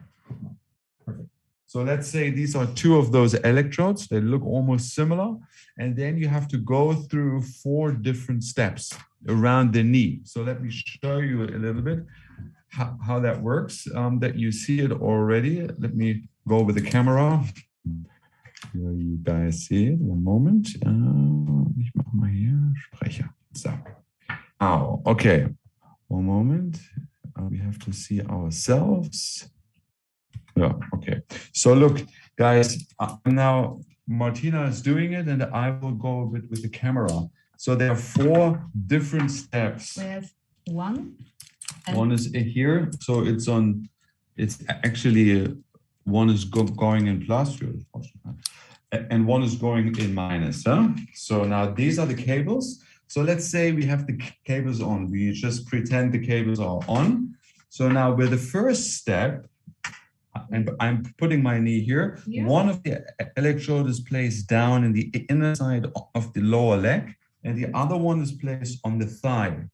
You are actually not moving the pen. You are holding the pen for 10 seconds like this, holding it inside the lower leg and on the thigh on the outside. And then after 10 seconds, you turn.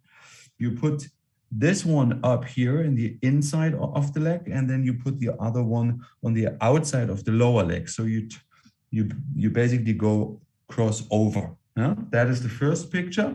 Then the second level, the second picture, is where you have certain, then you work on the front. So you go like this for a few seconds, you go like this, horizontal, like this for a few seconds, and then you go like this for a few seconds, and all together 1 minute.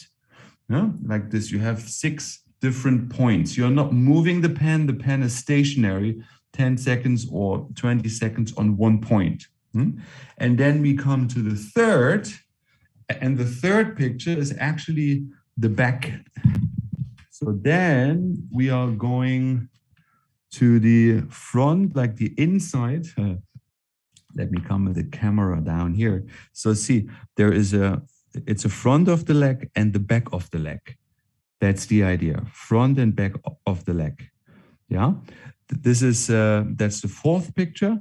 And then the last picture, this is both legs like this. And then basically you have 4 different points. There's one point like this, and there's another point 10 centimeters below. There's another point 10 centimeters below, and there's a 4th point, another 10 centimeters below. So these are all together 4 points on the left and 4 points on the right leg. And this is how you hold it for 10 seconds each. That is the whole, that's the whole point. So the whole thing is 10 seconds each or 20 seconds each, altogether 1 minute, level 4. Yeah. So this is when somebody has knee pain. Good, we did it. And now just to be able to show you a little bit how things are working. So now we come back. Do you guys have any questions regarding what we have already done so far? Yeah, now we have to go by this. No, okay, good. So then I would say we can start with the practical part. Yes. Yeah, we go through the practical part, and which means, Wenn man Bildschirm freigeben. yeah, here, Bildschirm. Oh, there's one little question from the manual. Step 3 is on the opposite side of the knee. Step 3, yeah, it's the, it's the opposite side of the knee, but from the front and the back. It's front, it's front and back. So it's not like left and right, but front and back. You can't see it on the picture, but it's actually front and back. So it's like, yeah, it's on the front of the knee and on the back of the Here knee. in the front. Not the sides. And there. Good. Oh, many legs and knees. Okay, now.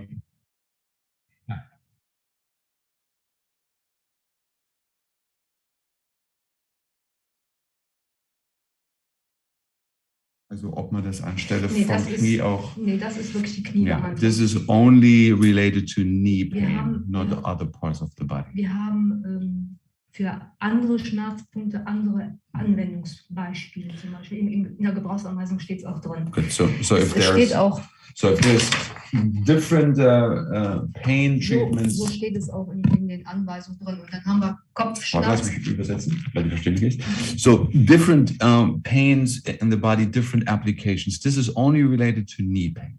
Und das Knie ist gekommen, weil es in der Prüfungsfrage drin ist. And knee is relevant because this is also part of your test. Du hast hier dann nochmal die Kopfschmerzbehandlung mit Intensivelektrik. There is another part in the manual related to pain in the head, headache. You also use the same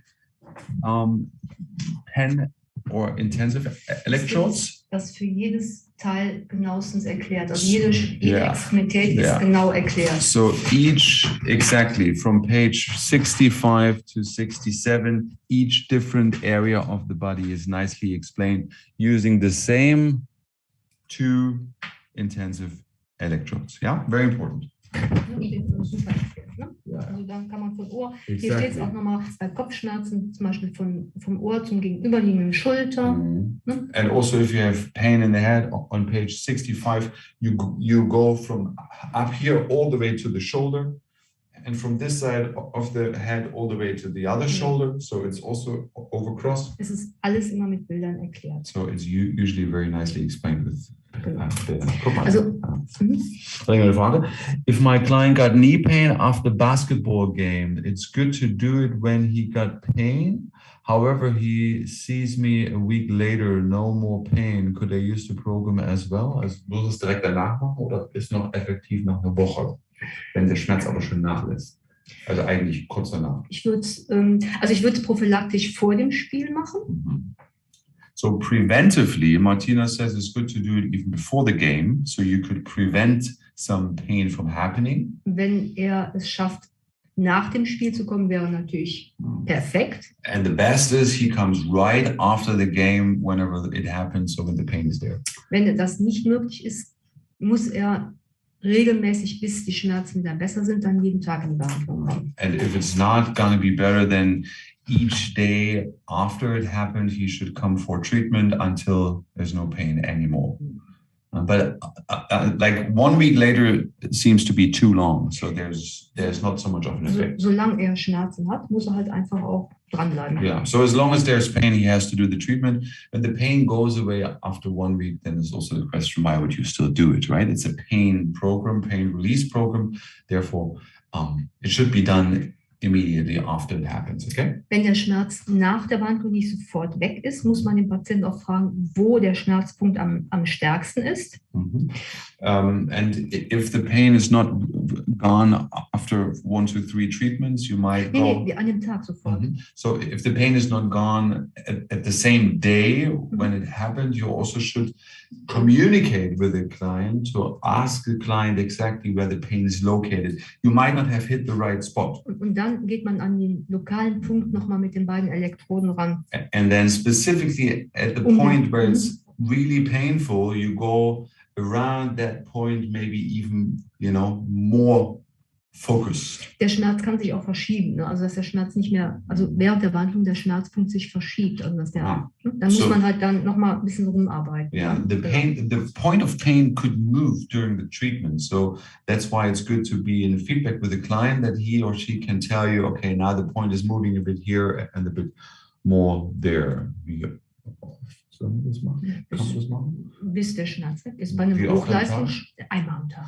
So Martina says one time, maximum 2 times a day. In the morning and in Morning and evening, morning and afternoon, and until the pain is gone, basically. And I know where it is the kneecap. Kneecap. Okay, Judy. Very good. It's a kneecap. Yeah. Okay. Okay. Thank you. Yeah, it's called kneecap. It's true. Let me see. Aber es ist aber du gehst ja auch höher. Du gehst einfach nicht nur in die Kniekehle rein, du gehst ja auch höher. Mhm. Du hast einmal. Mit dem dritten oder? Nee, hier mit dem dritten. Ja. Du bist okay, vorne, nicht auf der Kniescheibe. Ja. Du bist vorne ums Knie herum und bist hinten auf der gegenüberliegenden Seite. Also so, Judy, von vorne nach hinten. Yeah, the kneecap is the pointy part of the knee. You are not directly on that pointy part, but you're going around it. It's not directly on the kneecap, but you go around it like this, but also front back like this.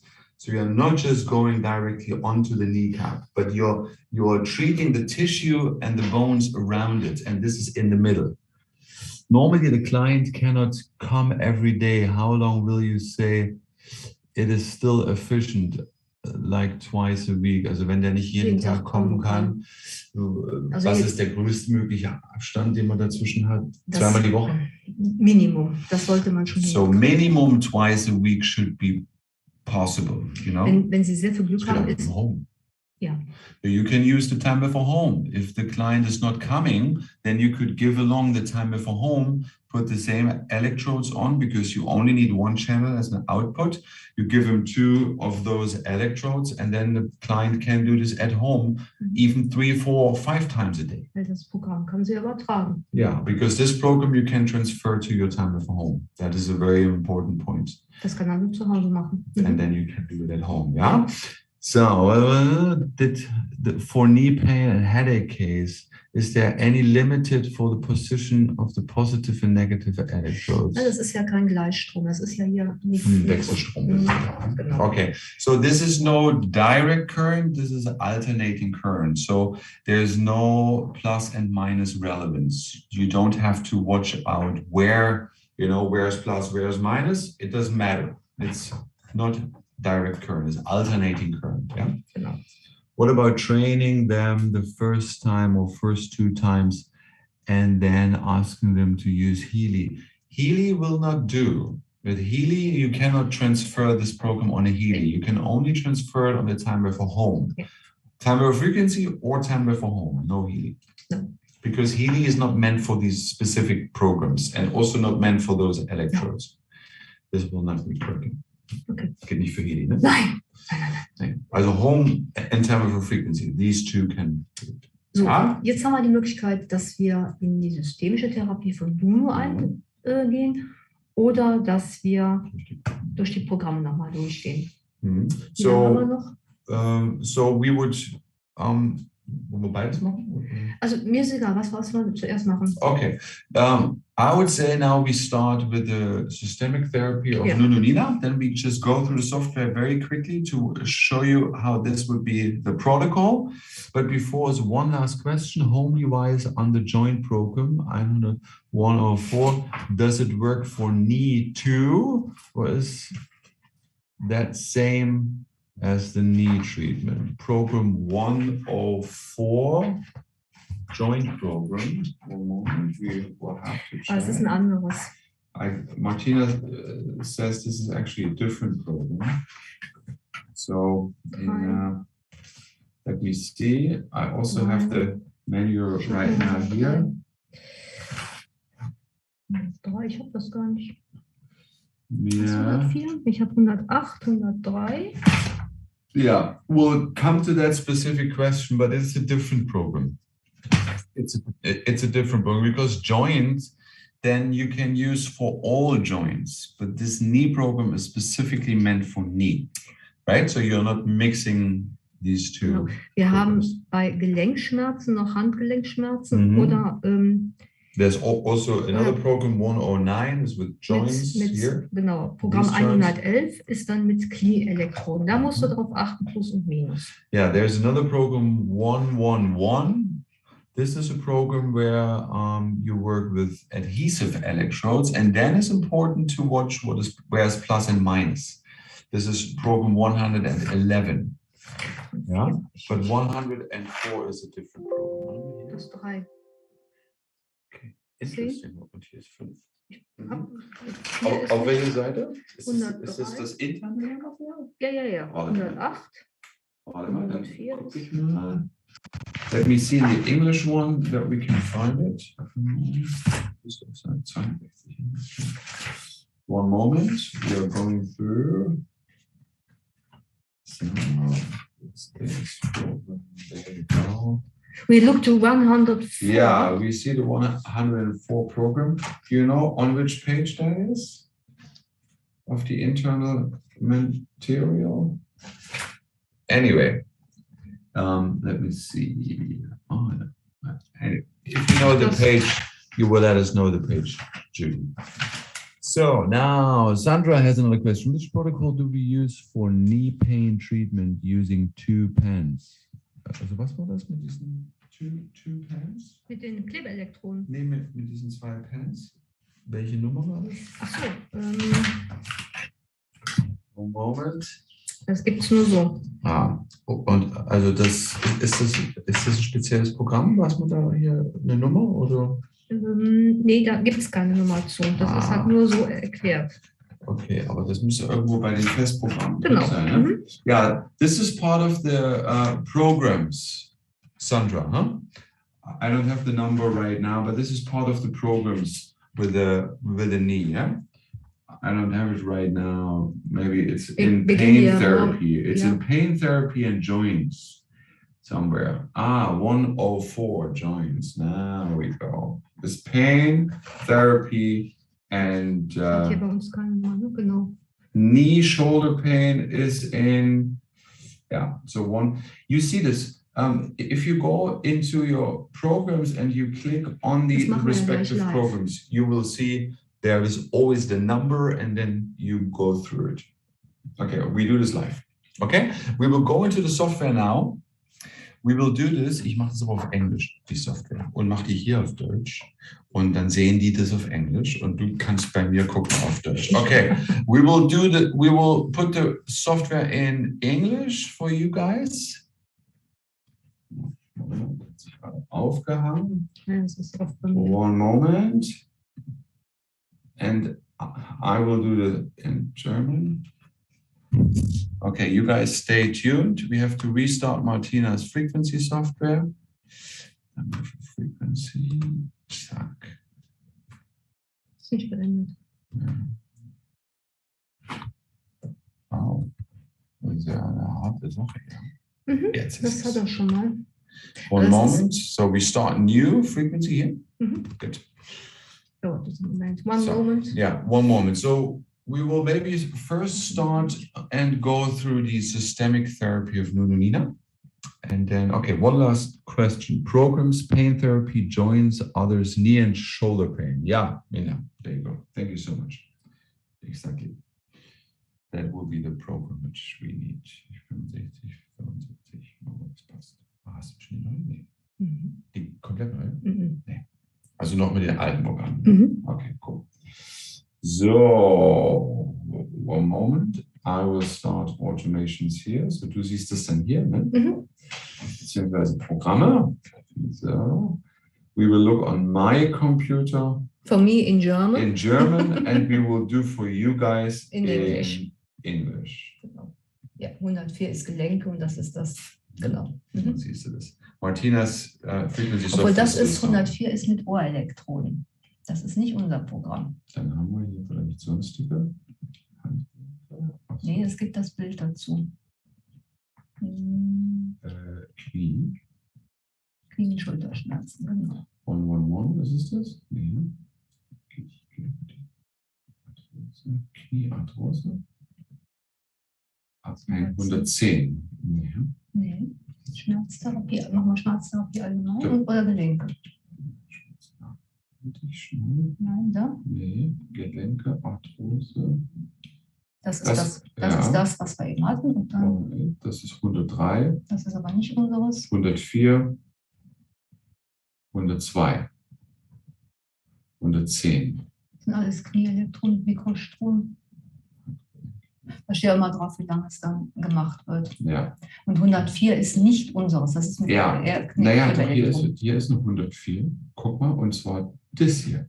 Auch Das ist 104. Das sind zweimal 104. Okay, guys, there's a little, wir schauen uns das mal hier bei dir an. Let me see. So, that's in English now. Oh no, that's in German now. Now we have to switch in English. Okay, machen wir Sprache. English, okay, just a restart. Good. There are 104 programs. 104 programs is related to what we are talking right now. That's the galvanic one. You find this under joints, and then it's arthrosis, deformations. Number 2, this is the 104, and there's another 104, which is a CES program, which is with the ear electrodes. This is let's say, this is for the joints in general, but you stimulate here. You're not stimulating locally. That is the difference. Das gibt 2. 104, ja. Das ist halt das wo man aufpassen muss. Aber wir sind mit dem hier, ne? Das 104. Das ist ein Galvanik. Das ist ein galvanisches, das ist wieder ein anderes. Okay. Weil mit Galvano musst du ja darauf achten, das sind die Pantoffeln. Das schauen wir uns auch an. Na, das machen wir mit den Pantoffeln, machen wir auch. So, now good, guys. So now what we go through is we will show you the software. One moment. I have the software. So very good. So now you guys see the software and you can so. Das muss man hier nochmal wegmachen. Bisschen warte. Stupid. So, there you go. So now first we will go through Nunu Nina standard systemic therapy very quickly to show you how this works. Als erstes haben wir ja die festen Automatisierungen So im first we have System, the fixed automations in the system, as you know. wo man ohne Diagnose, also man hat eine Diagnose und der Klient kommt zum Beispiel in die Praxis. So und you hat- have a diagnosis and the client comes into your clinic and then, for example, you do a liver program, the protocol, Nunu Nina Genau. protocol. And that is the extended version. Ne? Das ist die große Version, because there is resonance in the end, which is the extended version. However, some or many users are not using the last resonance. You would finish after real-time on emotional level. Yeah. Hier sieht man immer, wie lange das Programm dauert. Down there, you see the total duration. Of course, that can vary because we are working with the information field. Wir haben die Realtime im Grunde genommen zum Öffnen der Zellen, zum Vorbereiten des Körpers. So real-time is to open the cells, to prepare the body properly.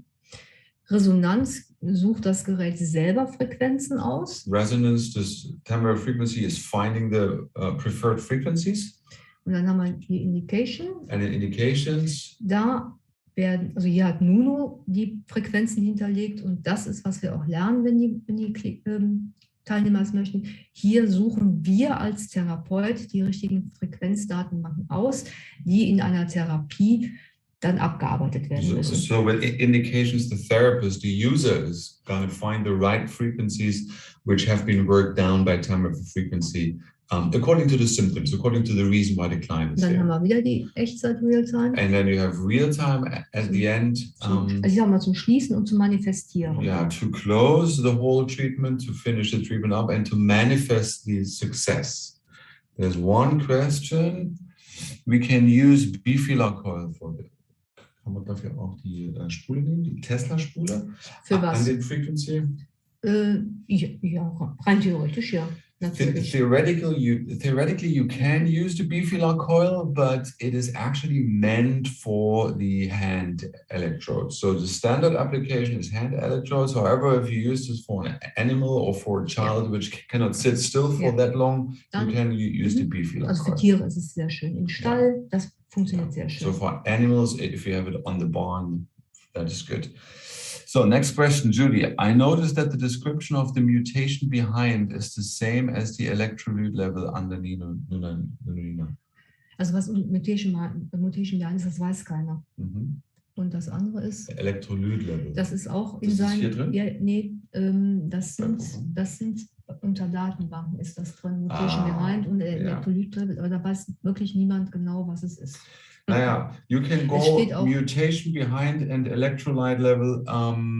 Judy, you go on your manual on page number 117, and then it is actually being explained what these programs are. Ne?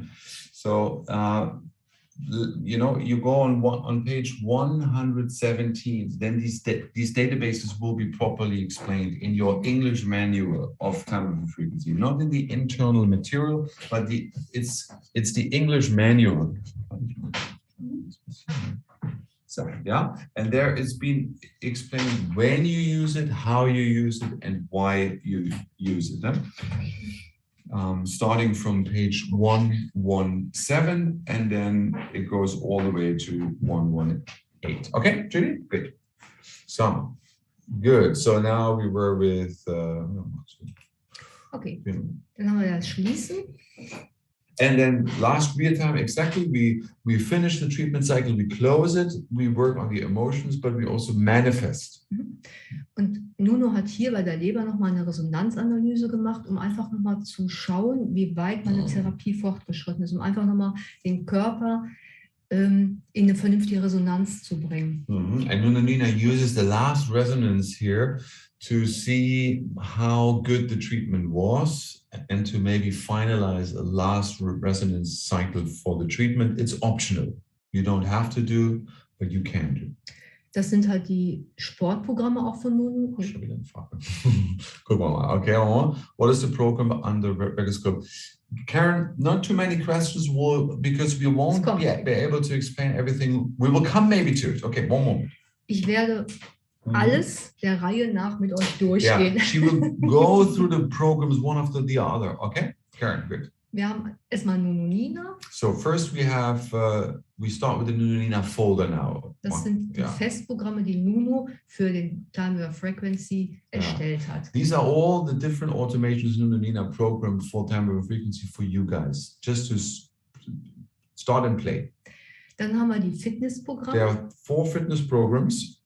Für die Muskeln, für die Muscles, regeneration, recreation, weight loss, and cardiovascular, general fitness. Yeah. Dann haben wir von Jan Frederick Polaczynski die Deep Cycle Programme. Then you have the Deep Cycle programs from Jan Frederick Polaczynski. Wobei hier muss man wirklich darauf achten, erste Anwendung, zweite Anwendung, dritte Anwendung. But here you have to really go through first application, second and third application. So you need to go by the sequence. That is very important. Und dann startet man im Grunde genommen eins nach dem anderen weiter. And then you go sequentially through the programs. Also machst du dir alle durch. Ne? Also ich mache, wenn ich einen Patienten habe, wo ich meine, Deep Cycle passt, das ist halt sehr speziell programmiert. Dann gehst du die alle durch. Ja, genau. Dann fange ich, also der muss auch jeden Tag kommen. Also man muss es dann wirklich jeden Tag machen. Okay. Das ist ja auch ein Video. So Matthias says, if you work with the Deep Cycle programs, you basically have to go through all Deep Cycle programs successfully. One day is the first one, second day the third one, and then you go, I don't know, altogether we have 13, 14 of these programs. That means it's a 2-week treatment cycle. Every day one program. Man muss sich die Deep Cycle Programme wie ein Uhrwerk vorstellen. Die greifen ineinander. Yeah, so the Deep Cycle programs are like a clock, like with all the wheels, you know, they're all connected one in another. Und von daher ist es immer wichtig, die Deep Cycle Programme als Kur zu verwenden. Yeah. And so the whole Deep Cycle program is a bit of a rehab. It's a bit of a rehab to also preventive. Mhm. Ne? Da sind die Deep Cycle Therapies very good. Die Frage ist, wo fängt man an? Fängt man einfach oben an? Nein, Bei der erste Wurzel? Anwendung. Okay, the first treatment is actually called the first treatment. Schau mal, wo die ist. Moment. See, here, the first treatment. This is how you start. Then you have second treatment, then you have third treatment. Und hier ist es ganz, ganz wichtig, wenn es dem Klienten, wenn er sich unwohl fühlt nach der ersten Behandlung, dann muss man die erste Anwendung nochmal machen. Okay, and if the client is not feeling well after the first treatment, you have to repeat the first treatment. And then you go to the second one, and then the third one, und dann? Dann fange ich oben an. And then you start with, then you go sequentially one after the other. Then it doesn't matter so much. But 1, 2, 3 has to be the first 3 treatments. Okay, that is important. The rest of the order is not so important. Ich in meiner Praxis ziehe kein Einzelprogramm raus, sondern ich verwende es immer nur in der Gesamtkombination. So Martina is not just picking out one, but she uses it as like a full 2-week treatment cycle. Huh? That is the idea. Next question, Karen. Can we go through these programs sequentially, weekly instead of daily? Kann man das auch jede Woche eins machen und dann über 14 Wochen oder muss man das täglich?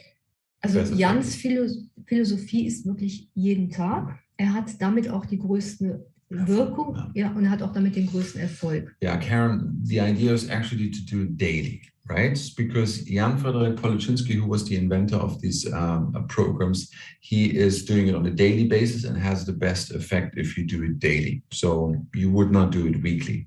Der Körper muss die Frequenzen ja auch einbauen, verarbeiten, und wenn man zu lange Pause hat, ist der Effekt wieder weg. Okay, so if there's too much of a break between the treatments, the effect will go down. So therefore you do it on a daily basis. That is enough time, but not too much time for the body to work with the frequencies.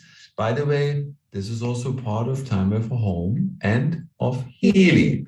So here you can give the clients the order to work at home with their Healy or time at home. So then it's no problem to do it on a daily basis. Okay? Auch beim Healy ziehe ich nie Einzelprogramme raus. Ganz wichtig. Man sollte wirklich Deep Cycle als Ganzes immer sehen. Es wird den Programmen sonst nicht gerecht. Das ist eine sehr schöne, komplexe Anwendung. Ja. So it's a complex treatment, these deep cycle treatments, and it's actually not advisable by Martina to just pick out one and do 1 or 2, but to do it as a whole package, all the programs.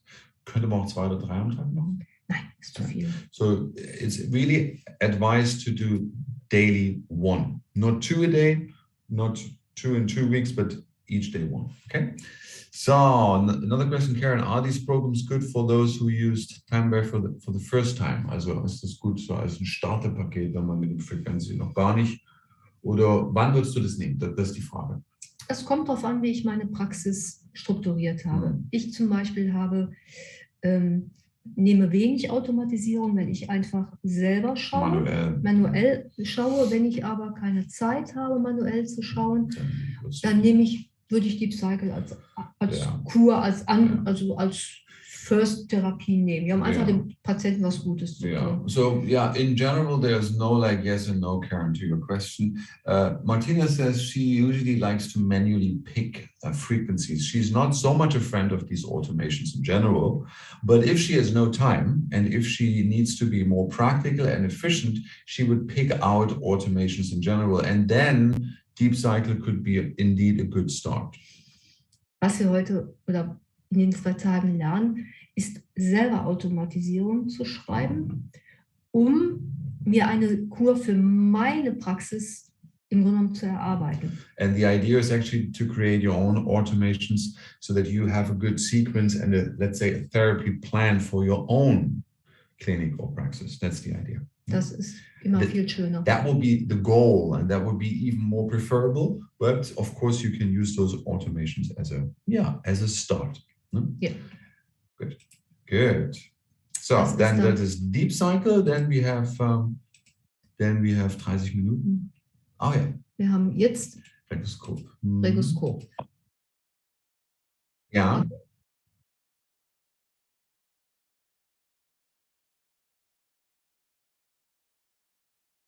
No, daily until they are all done once. Means it's a 2-week treatment. Each day one. Next day the next one, third day the third one, all the way that you have them all done once. Und immer wichtig bei Deep Cycle ist, wenn es einem nicht gut geht, das gleiche Programm am nächsten Tag nochmal zu machen. And if there is not a very positive response to one program of Deep Cycle, do the next day the same one from the previous day. Just repeat it once to get a good feedback.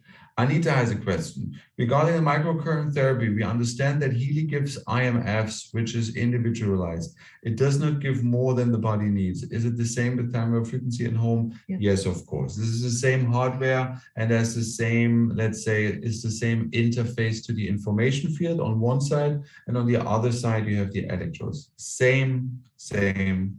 Frequency ist die große Mama. But frequency is, of course, let's say that's a professional system for all of you guys where you can do all the user and individual settings. Home ist, ja, wenn man keine Zeit hat oder wenn man zu wenig Platz hat, dass man in der Praxis nochmal arbeiten kann. Und der Healy ist einfach für zu Hause. Yeah, the home you can use. Wo man mitgeben kann an Patienten. You can use Healy at home. You can give it or rent it out to clients, obviously, but home can do still more than Healy. Yeah. Specifically regarding the galvanic treatments, Healy cannot do all of it. Home can do. So you can transfer galvanic programs onto Time for Home, and then clients could also do this at home. But make sure you explain properly how to place the electrodes and stuff, because remember, plus and minus needs to be properly placed. Good. Okay. Kann ich wegmachen? Ja. Okay. Cool. Regoscope. Muss man auf Deutsch wieder machen? Ja, warte. Ich mache hier Regoscope-Faktoren. There are certain programs regarding Regoscope. There are 5 different factors. Für die Psyche, für die Organe, für die Balance. So where does it come from? Also woher kommt es? Fragen die meisten. Ich erkläre mal kurz. Ne? That used to be a system we had. It's called the Time for Regoscope. We are not selling this anymore. The Time for Regoscope was a purely diagnostic device. We have not in our Time for product portfolio. However, the treatments here means all those factors and all the meridians treatments, they were very effective. So we left them in the software under automations for you to use. However, the system itself, Time of Regoscope, is not there anymore. Esther has a question. When we export the frequency programs from Time for frequency to home or Healy, are the same? Are they also efficient as well? Are they equally efficient than using them on a frequency machine? Ich würde sagen, ja. This is the same, right? So obviously, Healy is not as strong in intensity because it is an end user system. We have to lower the intensity that people don't get an electric shock, right? This is important, but it's the same hardware and it's the same functionality. So it is the same program. Yeah. Ich habe bei meinem Mann ein Programm geschrieben mit dem Frequency für ein Dupedron. Das ist eine Bindegewebsverhärtung. Und ich habe es ausprobiert, den Effekt, und er wird nur mit dem Healy behandelt und er hat einen sensationellen Effekt. Es funktioniert. So she said she had one program she prepared for her husband only for Healy. There was something on her husband's hand and he was only using the Healy and it was very effective. Oh ja, noch was. CES and another question from Judy. CES and GFT programs are pretty short. So after the program, can I start to use an automation or any other? Also die CES und GFT-Programe sind ja nicht so sehr lang. Ne? Die gehen ja manchmal nur so ein paar Minuten. Kann man danach noch eine Automatisierung drin haben? Ja, of course. You can combine the galvanic program or the CES programs with an automation afterwards. Indeed, they are very short. Können wir das einmal oder dreimal machen, weil die so kurz sind, nacheinander?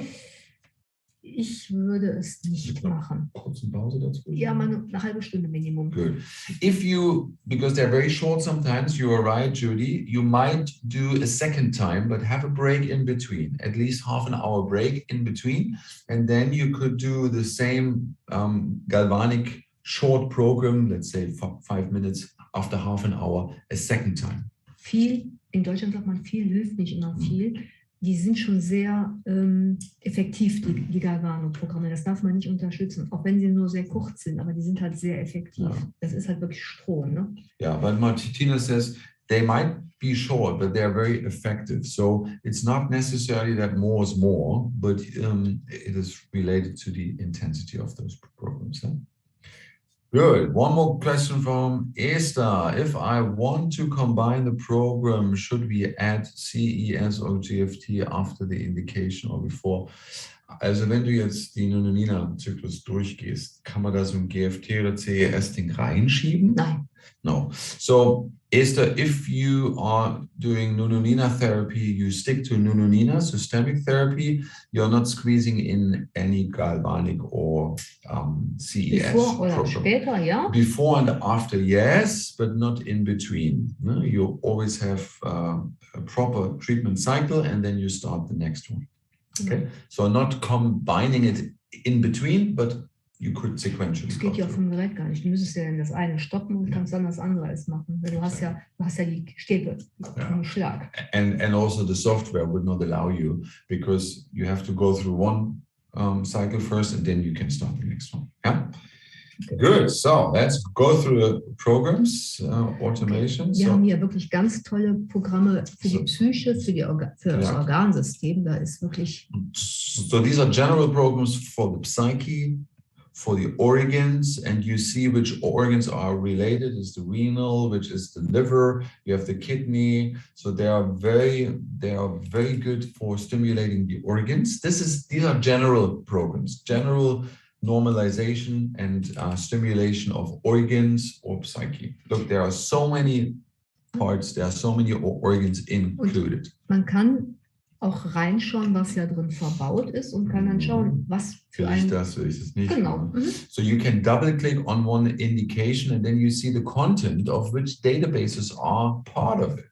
So you could even take some out or you could even add a few new ones if you feel like I want to have this, that. Ich habe eine, können die das guck mal bei dir drauf, ich habe ja die Edition. Oh no, that doesn't work, yeah. Die können nicht arbeiten. Nee, okay, you can't do this. Yeah, you have to, Martina has a special version. You have to use the automation as it is. There's no other way. Huh? However, du kannst das rausnehmen. Yeah. You can untick one indication package and then it jumps. Ja, das kannst du. Yeah, that's good.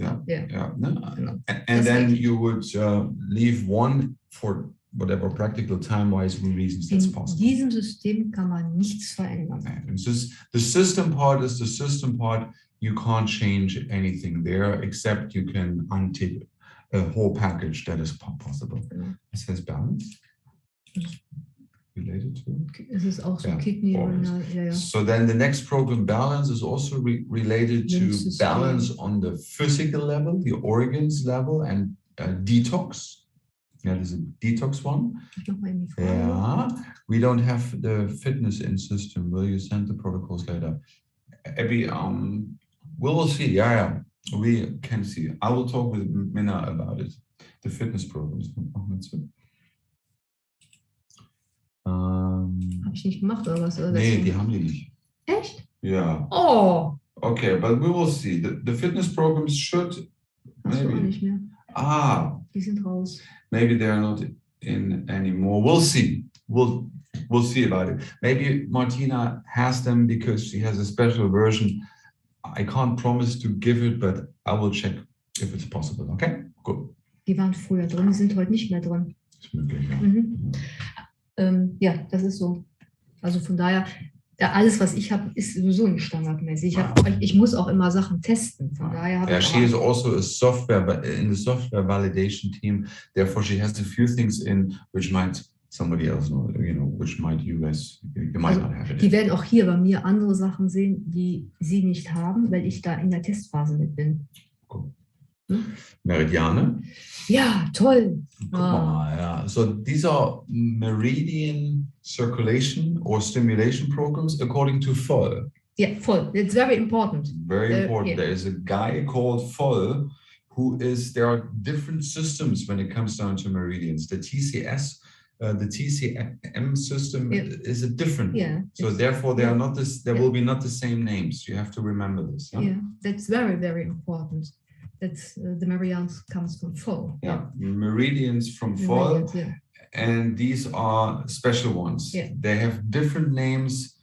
This is an electroacupuncture Mhm. guru, you could say, and this system with these meridians come from him, not from TCM. Yeah, Very that's- important. yeah. So you can stimulate all the different meridians Mhm. using the hand electrodes. By the way, this is all done with hand electrodes. Oh, why he was the All the wrist Wrist, yeah. electrodes. Who's the guy? Sorry, the name. Yeah, this is a guy called I will send Mina a link so that you guys can read. Okay, Anita, this is a very important guy. He's a German guy. Okay, we'll put all the questions like this on an extra list for meridian acupuncture photo. Right? Meridian.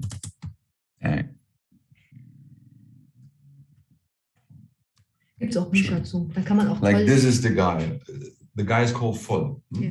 Also die Wirkungsweise ist wirklich anders als bei den normalen TCM-Meridianen. She says that there is a different effect, a difference in effect in comparison to the TCM approach. Auf dem Healy sind auch die Hmm. Voll-Meridiane. Healy, but by the way, is the same. These are the full. Das ist important. Yeah. Okay.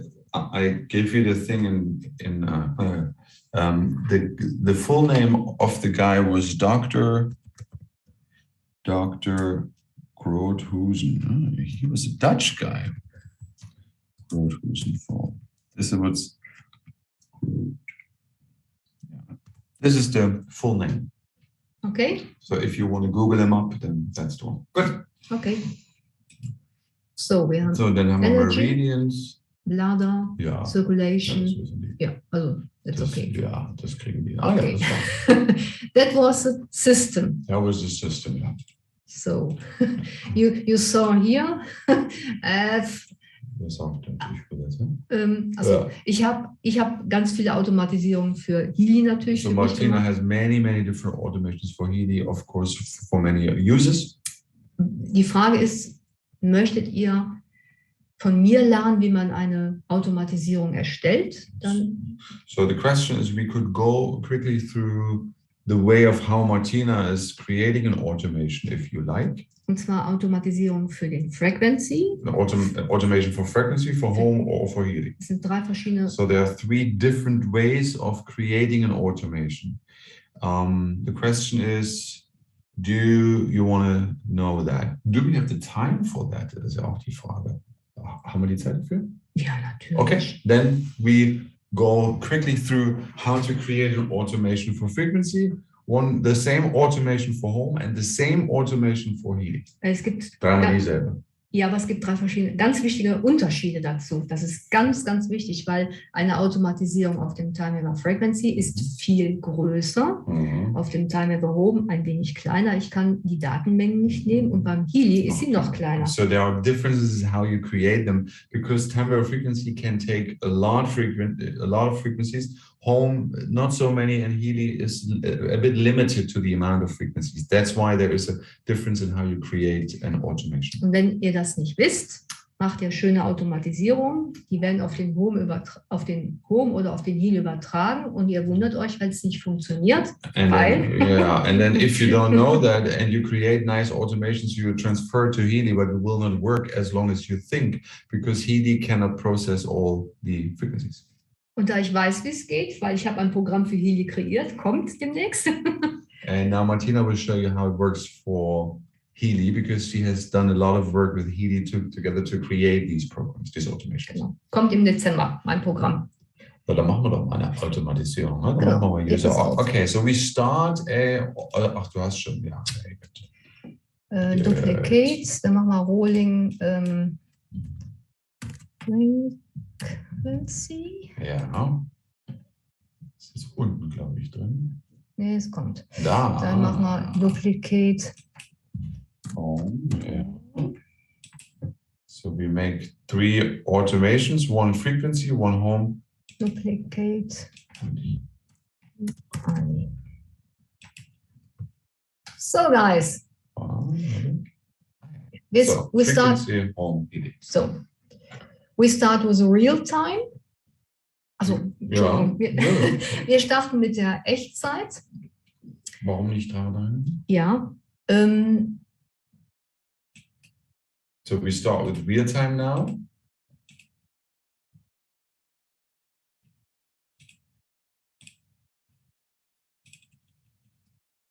Three times 3 minutes.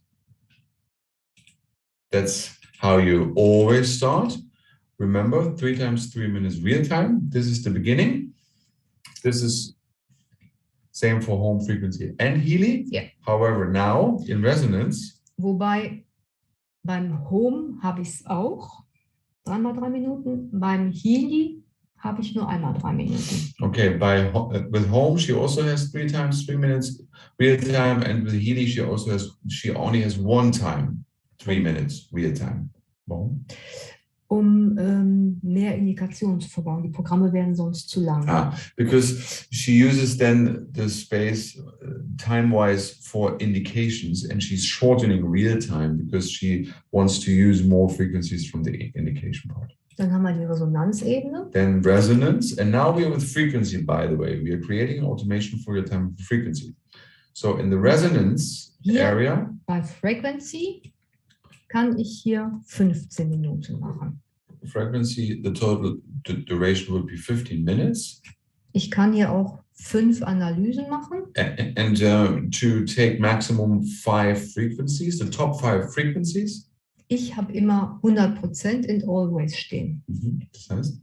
Dass ich immer 100% habe und immer alle nehme. Das heißt immer nur 5. Und dann Maximum 5. So what she has is like she puts the threshold 100% in. That means the system is always taking the top 5 frequencies regardless of the relevance. That's important. Wenn ich einen Klienten habe, steht hier die Kalibrierung. If you have a client, then the individual frequency calibration is in here. Und das habe ich immer. Sweeping is deactivated. Sweeping means to go around. In Deutsch? Yeah. Sweeping means to go around a certain Okay, das reicht mir schon. A certain frequency. Genau, ist also auch deaktiviert. Das ist halt ganz, ganz wichtig. Wenn ich, also wie gesagt, beim Patienten kann ich es hier individuell einstellen, wenn er in der Praxis ist. Rufe ich den Patienten auf, muss ich halt schauen, wie er kalibriert worden ist.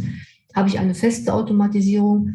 Ich habe es immer auf 10 Volt stehen, weil ich kann die Intensität ja runterfahren. So, of course, you can individually calibrate your hardware before the client comes. However, you could also have it fixed on 10 volts, like you see here, the amplitude, because you can still individually adjust when the client comes. Die 10 Volt sind beim Healy sehr wichtig. Yeah, the 10 volts are also very important if you create an automation for Healy.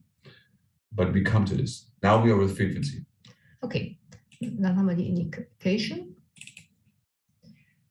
Wir machen. Nee, kommt ja noch, müssen wir ja machen. Cool. So it's empty so far. Auch hier wieder 10 Volt. The same 10 volts, so you go maximum. Hier kann ich für den Frequency, wenn ich mit dem Frequency arbeite, mehr nehmen. Da kann ich 15 Minuten nehmen. So, oder sogar noch. Ja, ich mache ja mehrere Indikationen. 15, ne? Wenn ich halbe Stunde, wir können 4 Indikationen machen, habe ich 1 Stunde. So we are doing now a few indication packages. So each indication package is 15 minutes, and then you add first frequencies. So you put the total duration 15 minutes. Dann kann ich hier auch. 15, and again, we have the top 5 frequencies regardless of the relevance. Man kann hier nur beim Frequency eine Zeit machen, das heißt, ich könnte 1 Stunde machen und könnte hier 6, 7, 8, 9, 10 Frequenzen rausnehmen. Das wollen wir ja machen. Wir wollen jetzt eine Frequency einbauen. Ja, weil da kann ich auch in mehrere Indikationen, das ist der Unterschied. Du kannst es entweder eine große machen, weil du hast hier das große. Kleine. Ja, genau. Also was ist der Unterschied beim Frequency? Du hast hier die Datenmenge, die übernommen wird. Und bei den anderen Geräten hast du die Datenmenge nicht, die übernommen wird. Das sind so viele Frequenzen. Du musst ja hinterlegen. Wenn ich jetzt aussuche, zum Beispiel. Zu viele. So, das heißt, bei kleineren Paketen ist die Wahrscheinlichkeit höher. Beim Home und Frequency. Aber jetzt nochmal, nee, beim Home und beim Healy. Ja. Aber jetzt nochmal beim Frequency. Also ich könnte zum Beispiel. Ist es ja egal. Weil der nimmt ja. Genau.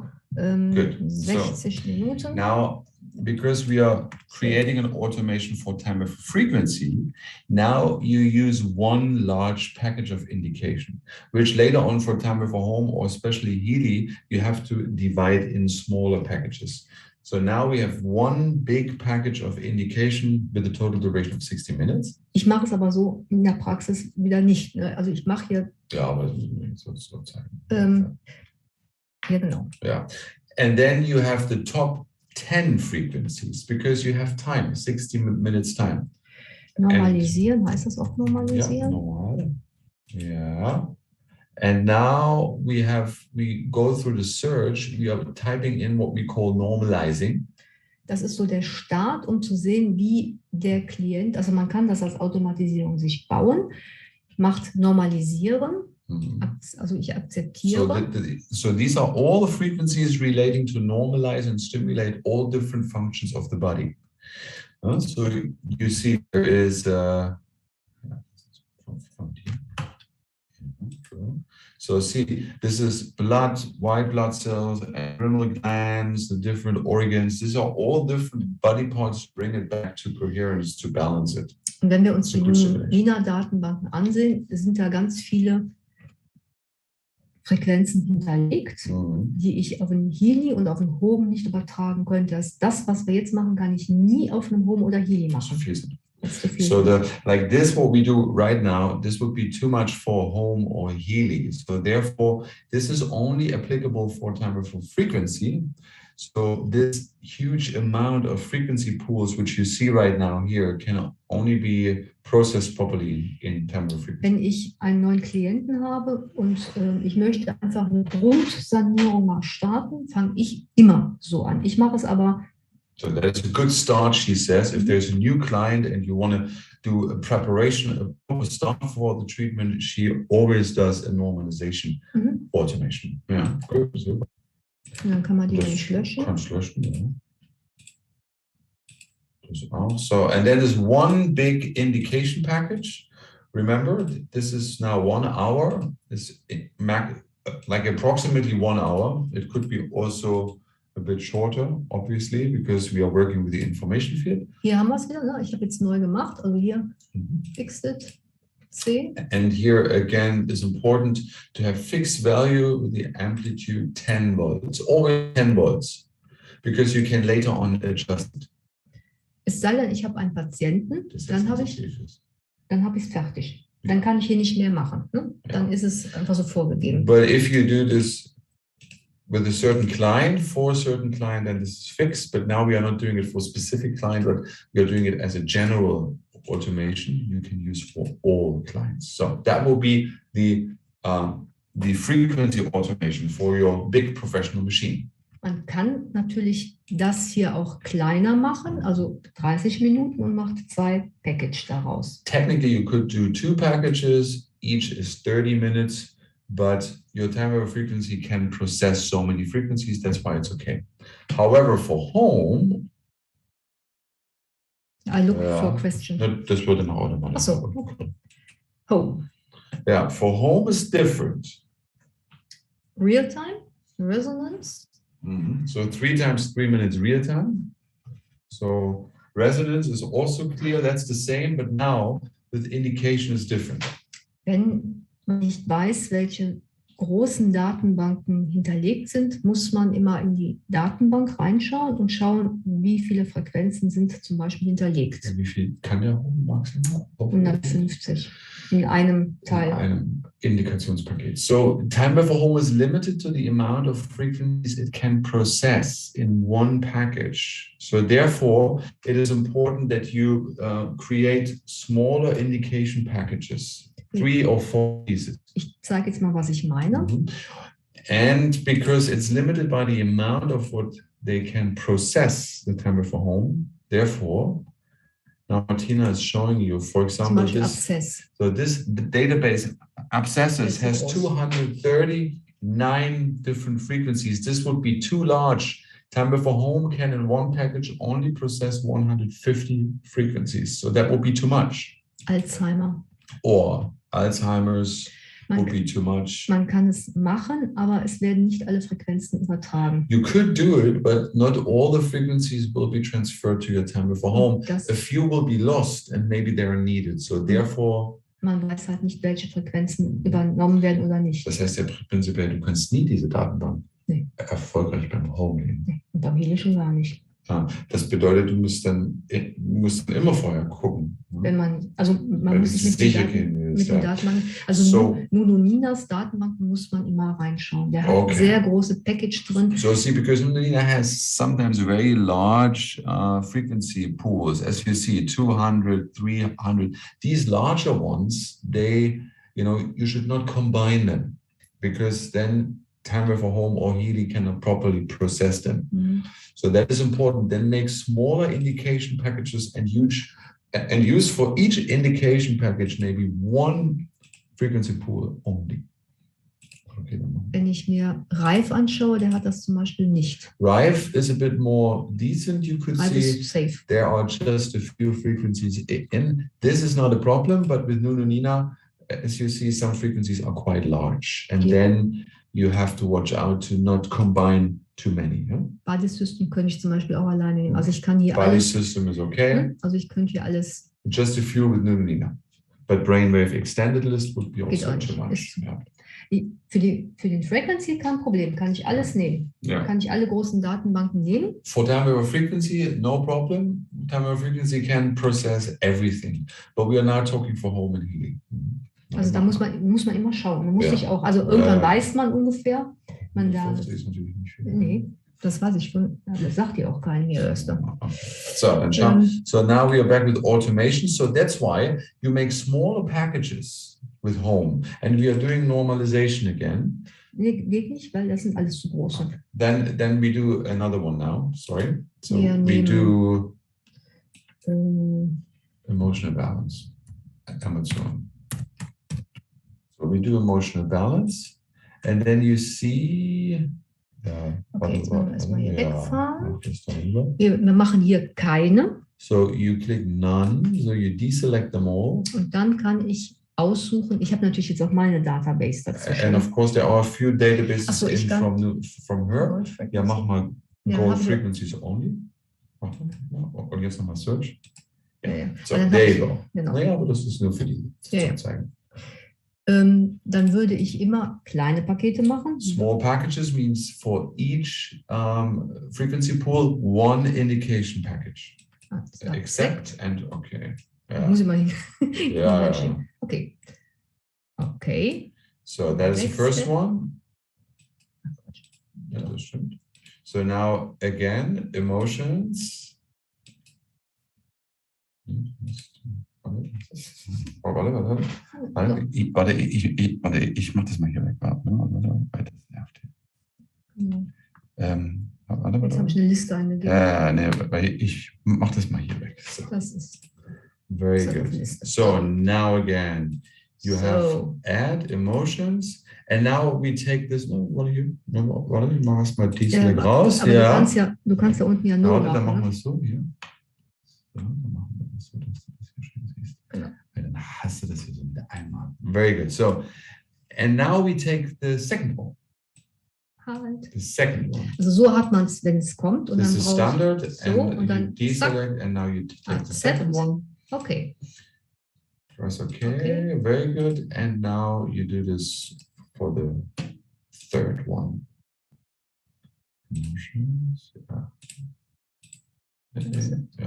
So, and now you have for each frequency data pool, you have one indication package. That is important so that home can properly process. Yeah?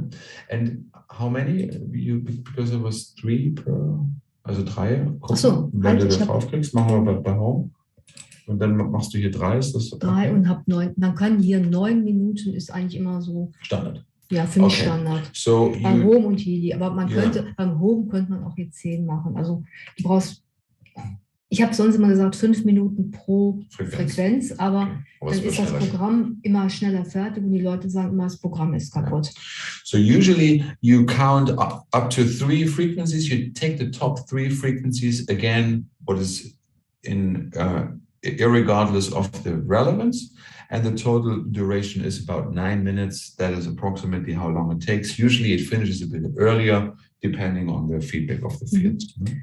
Und beim Healy And for Healy, very important.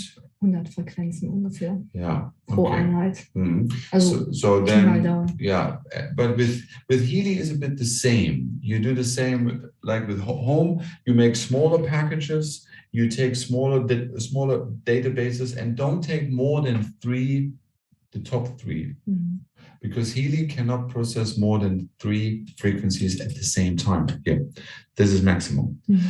3. Mehr geht nicht beim Healy. 3 at the same time, but with home you could do more. With home you can. With home you could technically do 5, 6, 7. Yeah.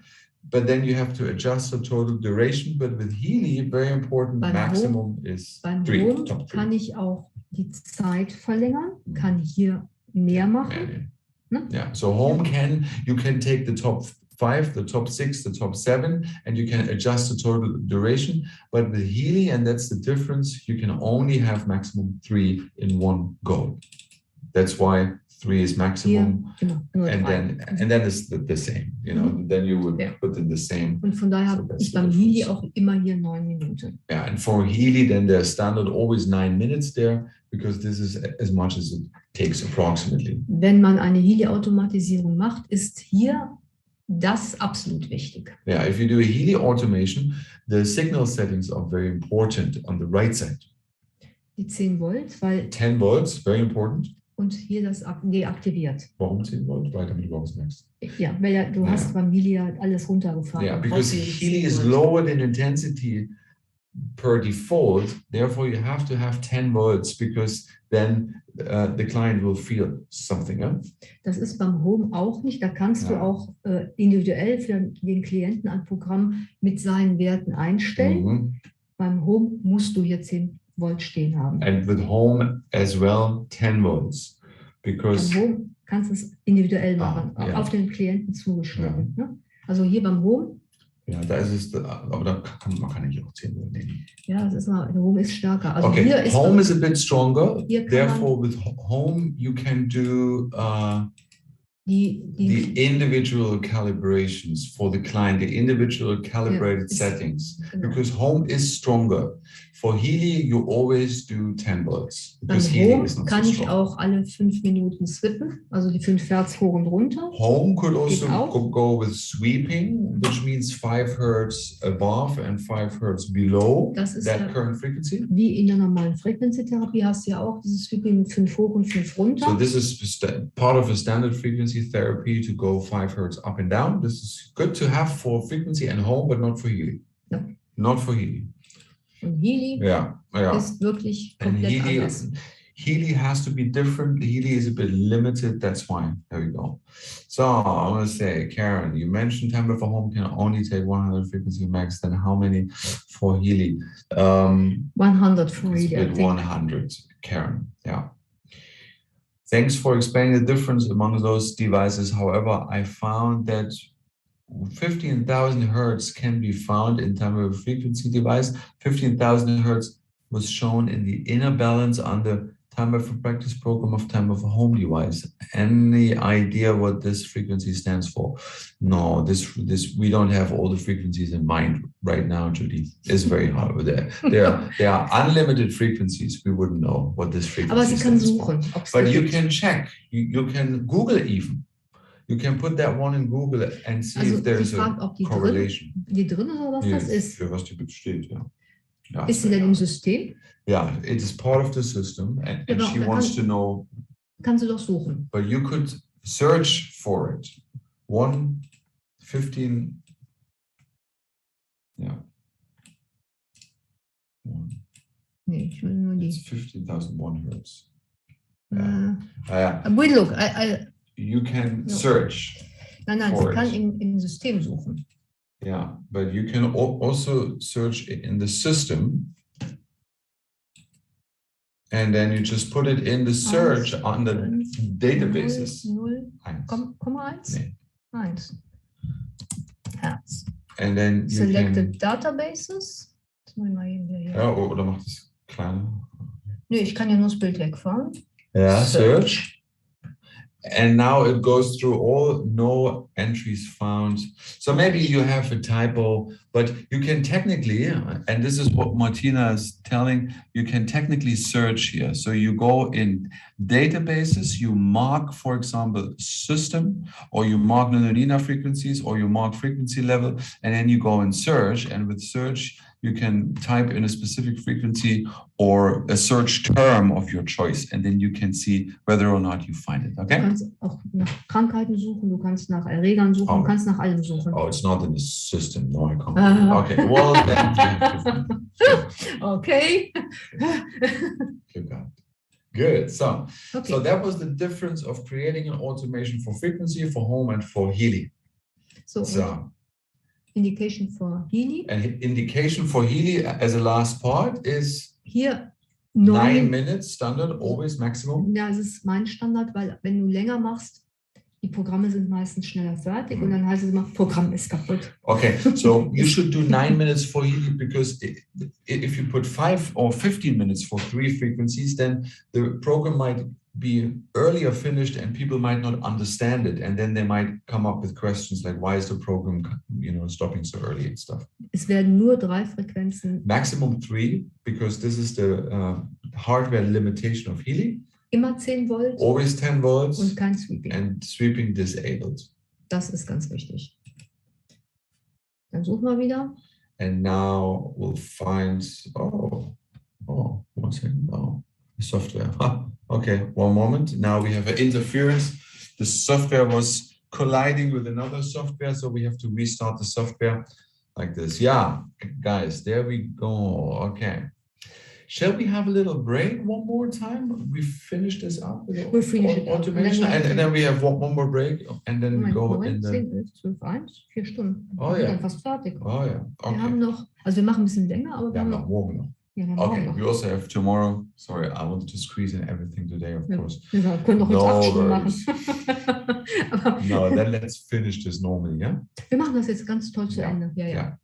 Aber wollen wir noch ein Päuschen geben, oder? Weil die sind schon lange machen. Would you guys need a 5-minute break quickly?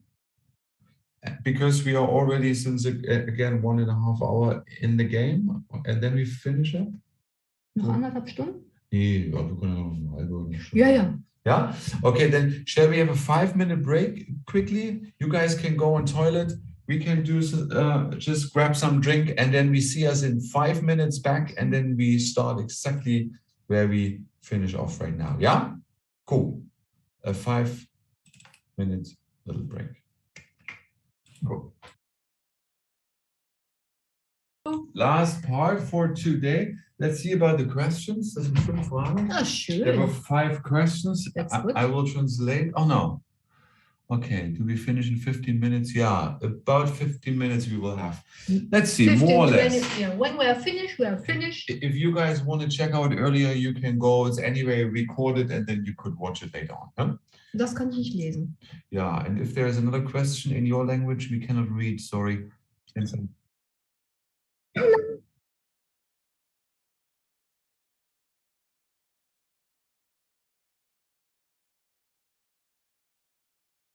Ja, cool, no problem. Die haben nicht verstanden, dass wir einen Break hatten, weil die dachten, warum so? Oh, sorry. Okay, Okay. cool. Now we start the Healy. Die Healy-Automatisierung ist halt ganz wichtig. So now, Hast du da Antwort gekriegt mit den 100? Noch nicht, ne? deswegen sag's lieber nicht. Noch nicht Stimmt, erwähnen. Ja, aber dann, ich will es von Florian, was wir sicherheitshalber haben, sonst Also hier sagen wir jetzt was du dann vielleicht mehr verunsichert als.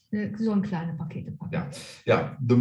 The most important part is to create small packages with Healy. Ist auch Small für, frequency packages, ist small auch- indication packages. auch für die zum Bearbeiten ist das auch schön. Also wenn man viele kleine hat. Yeah, so many small ones instead of like a few medium ones or mach wieder Emission. Ja. So gut. Ne? Ja, das ist dasselbe. Yeah, but small packages Exactly. You do it basically here if you want to do the emotional program like with home. That would be the same procedure. If you have a chance. Aber hier definitiv nur 3. But here maximum 3, the top 3. Und hier definitiv 10. And und here 10 sweeping volts and sweeping disabled. Eine Frage? Very important. Another question for Healy. Which indication is maximum? Yes. 3 is maximum. You can have many packages with Healy, but maximum 3 frequencies per package. Hier. Down here, you have count up to maximum 3. With home, you can go higher. You can go 4, 5, 6, 7. There's no limitation, but with Healy is a limitation of how many frequencies you can take. That is important to know and to remember. So, and then we do the same one, or we do one with liver, and then you see already there are many in. Hier geht also, so ist es alle, so sieht man es, und dann kann man keine machen. Yeah. So Und dann now, kann man hier aussuchen, was man dann wirklich haben möchte. yeah, and then you would take the ones which are, and then like this, you create small packages, very small packages. Man muss immer überlegen, was möchte ich machen. You can also combine, like we have emotions now and liver, 2 different packages. It's possible. Weil Emotion und Leber ist immer ein Zusammenhang. Zum Beispiel emotions and liver, usually they correlate nicely together, as you know. Gerade Emotionen, wenn man eine große Erkrankung hinter sich hat, wenn man schwere Medikamente Or nimmt. especially if you had a severe disease or you take heavy medications, then emotions and liver is good for detox, plus the emotional ties towards the Das disease. ist eigentlich bei jeder Automatisierung so. Man muss sich immer überlegen, was möchte ich erreichen und was muss ich dazu in die Automatisierung einbauen. So it's always good to see what is the goal, where do you want to go with the automation, and then you put the different parts and elements into the automation to create it. Dann machen wir hier noch Detox zum Beispiel.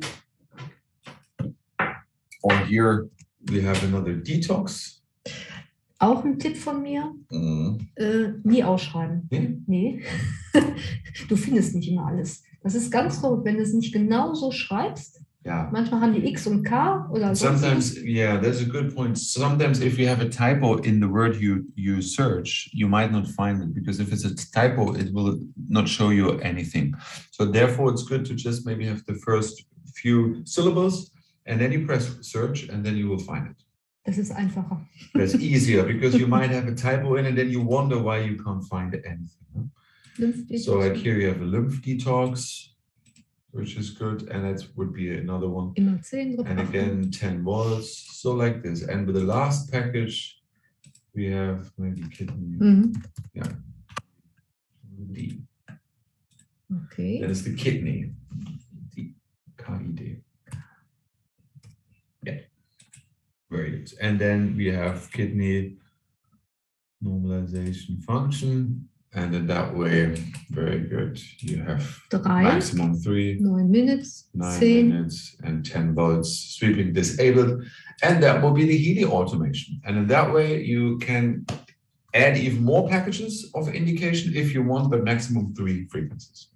Beim Home kann ich hier And home, you can use Hier technically more. You 5 could do 5, und 6, or 15 7. Minuten. That is all right. Home can resolve more than maximum 3 frequencies. Und Frequencies kann Frequency ich. is like unlimited. You can. Yeah, There's no limitation. Genau. So that's the difference between the 2 hardwares. You should know. Just keep in mind when you create an automation. How to install those packages onto Healy? Yeah, Abby. Of course, this is something you have the TAN, the therapist TAN. The Healy user will give you the therapist TAN, which is a 9-digit TAN, and you would put this in your temporal frequency software, and then you can transfer the automation into the cloud, and then the Healy user will get an update, and then you can, and the Healy user will then install the update on the Healy. You have the button here. Yeah, here's a Healy section, That's and the then TAN you number. put the TAN in, and then you press OK, and technically, if the TAN would be correct, you would see what are the programs already on the Healy. Ich kann noch drauf. Oh yeah, like this. Oh yeah. See, now we see which programs we have. There are 12 slots, and each slot you can now put an automation Klick mal drauf bei irgendeinem bei empty slot. And then you see there is transfer automations, and then you could put the automation onto the Healy we have just created. And there you go. And then Das ist nicht meine. dann löschen wieder aus. Ja, du machst gleich. So, and then it says transferring is successfully being done. Very good. So that is good. And now, you can delete it again. You click on, and then you say delete automation, and then it would also be deleted. And the Healy user would get an update alert on their smartphone, and then you would install the update, which means you have the automation on your Healy. Yeah. Very good. So, good. Letzte Automatik. Das sind die Automatisierung. That will be the automations, yeah. Da können wir jetzt noch alle Fragen zu beantworten. Do you guys have any further questions regarding the automations, or is that clear? How to, where to, when, what, all the W's, all the questions, where, who, how, when, and why. That is a good one thing with automations. No information level can be added. Information level is only for time for frequency, but this cannot be part of any automation. This is very important that you know you can this information level as an analysis before you can only do with your time for frequency. Wollen wir das noch fertig machen? Ja. Ja. Ja. Würde ich sagen, dann machen wir das noch fertig. Keine Fragen mehr. Dann machen wir jetzt noch die. We finish up the last few minutes. We want to show you how to finish up the systemic therapy of Nudoline. Ja, so machen wir das. Wir starten mit dem Informationsfeld. So first you start with the information field. Now Martina is showing you how she is doing it. One standard round. That's the idea. You use a focus test? Ja. Warte mal, ich muss mal eben gucken, ob ich... Nee. Achso, wegen Datenschutz. So, we have a test client. So now... Mein Kuchen. So now we do the information level analysis. Wir haben zwei Herangehensweisen. There are two ways to go. Das kommt immer so ein bisschen auf den Praxisalltag an, wie viel Zeit ich habe. Of course, it depends how much time you have. Man kann Informationen alle abfragen. You could go, you mark the whole folder and then you go main analysis. Die erste Möglichkeit wäre, dass ich eine Voranalyse mache. Ist das, ne? Aber dann brauchst du nicht anticken. Dann macht er ja die Ticks. Nee. Doch. Nee. Okay. Doch, dann brauchst du nicht vorher markieren. Das macht er auch so. Mhm. So you could do either a pre-analysis, then time over frequency will find you the folders which one to tick, and then you go into main analysis. That is standard procedure, and then the system will go in and find the relevant details in the databases. Und ich mache das bei mir nicht so. Yeah, that will be the standard way, but we slowly show you another way. Ja. Ja. Also meine Frequency ist Okay. Now, it's a bit slower. One more. 21 Sekunden. Also er hat schon wieder aufgehängt. Ja, vielleicht ist er noch am Hintergrund. Ja. Mhm. Wenn ich vieles aufhab, dann hängt das Okay, auf. because we have many softwares. Wollen wir die schließen? Ja. So, one moment. We have to. I have too much Yeah, there are software too many open. things open. Databases. That's why we'll have to go. One moment. Sorry, we have to restart it because there was a PowerPoint and too many things, which was a bit too much for the system to comprehend. Kann ich das auch ausmachen? Yeah. So we have to close a few things. Okay. Das Ja. kann auch. Ja. Ja. Und den Task Das Manager. kann ich auch. Okay, we have to close a few things, otherwise it's too much. There's too much open. Aber er hat das oft. Yeah. Mhm. Aber dann sagt, welche Edit-Edition habe. Ja, das ist immer so. Von der sage ich auch nicht viel. Nee, das ist okay. Weil dann kann es sein, dass das sich ein bisschen. Okay. Wenn ich zu viel aufhabe. So we started again. So there was information level. You could go by pre-analysis and main analysis, which is the standard way. Das kennen die. Den Standardweg, weißt du, mit Voranalyse. Aber ich mache es anders, weil ich weiß auch Du warum. machst eine andere, ne? And now we will find out about the way Martina is doing. She's doing a bit differently. you want to show me? Warum machst du es? Weil ich, wenn ich direkt alles analysiere, die Resultate für mich mehr reproduzierbar waren. Ich habe es immer verglichen und wenn ich alle Datenbanken durchfrage, ist das Endergebnis wesentlich präziser. Habe ich festgestellt, für mich. Okay, also wenn du die alle markierst, dann, okay, das war deswegen hast du das vorher markiert und dann gehst du aber gleich in Hauptanalyse. Okay, so Martina says the other way she's doing, which she found out is very effective, is to mark all the databases in the information level and then mark it manually and go directly into main analysis. That is the idea. So instead of letting the system choose which databases via the pre-analysis, you mark them all the information for your databases, and then you go directly in main analysis and you go through all the different thousands of possible answers to find out what is relevant for them. Die Voranalyse ist schneller. Yeah, pre-analysis is quicker but not as exact. That's why.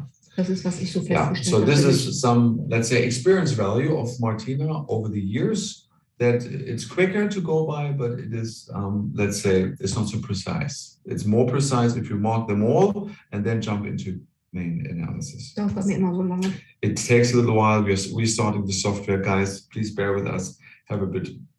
Have a few seconds more patience. Ich habe aber auch eine große Datenbank. Because she is working with this frequency and she's creating new databases also for us and for Hedi. That's why the software is a bit, let's say, it's a bit larger than this general software, and that's why it takes a little while until it starts. Ich zeige es Ihnen gleich mal. Yeah. Oh, come on. Eine neue Nachricht. How about, I think this part is fine. Ja, also den Teil, den kennen die aus dem Training, sagt sie, weil die machen das ständig. Okay. Das ist Standardtraining, ne?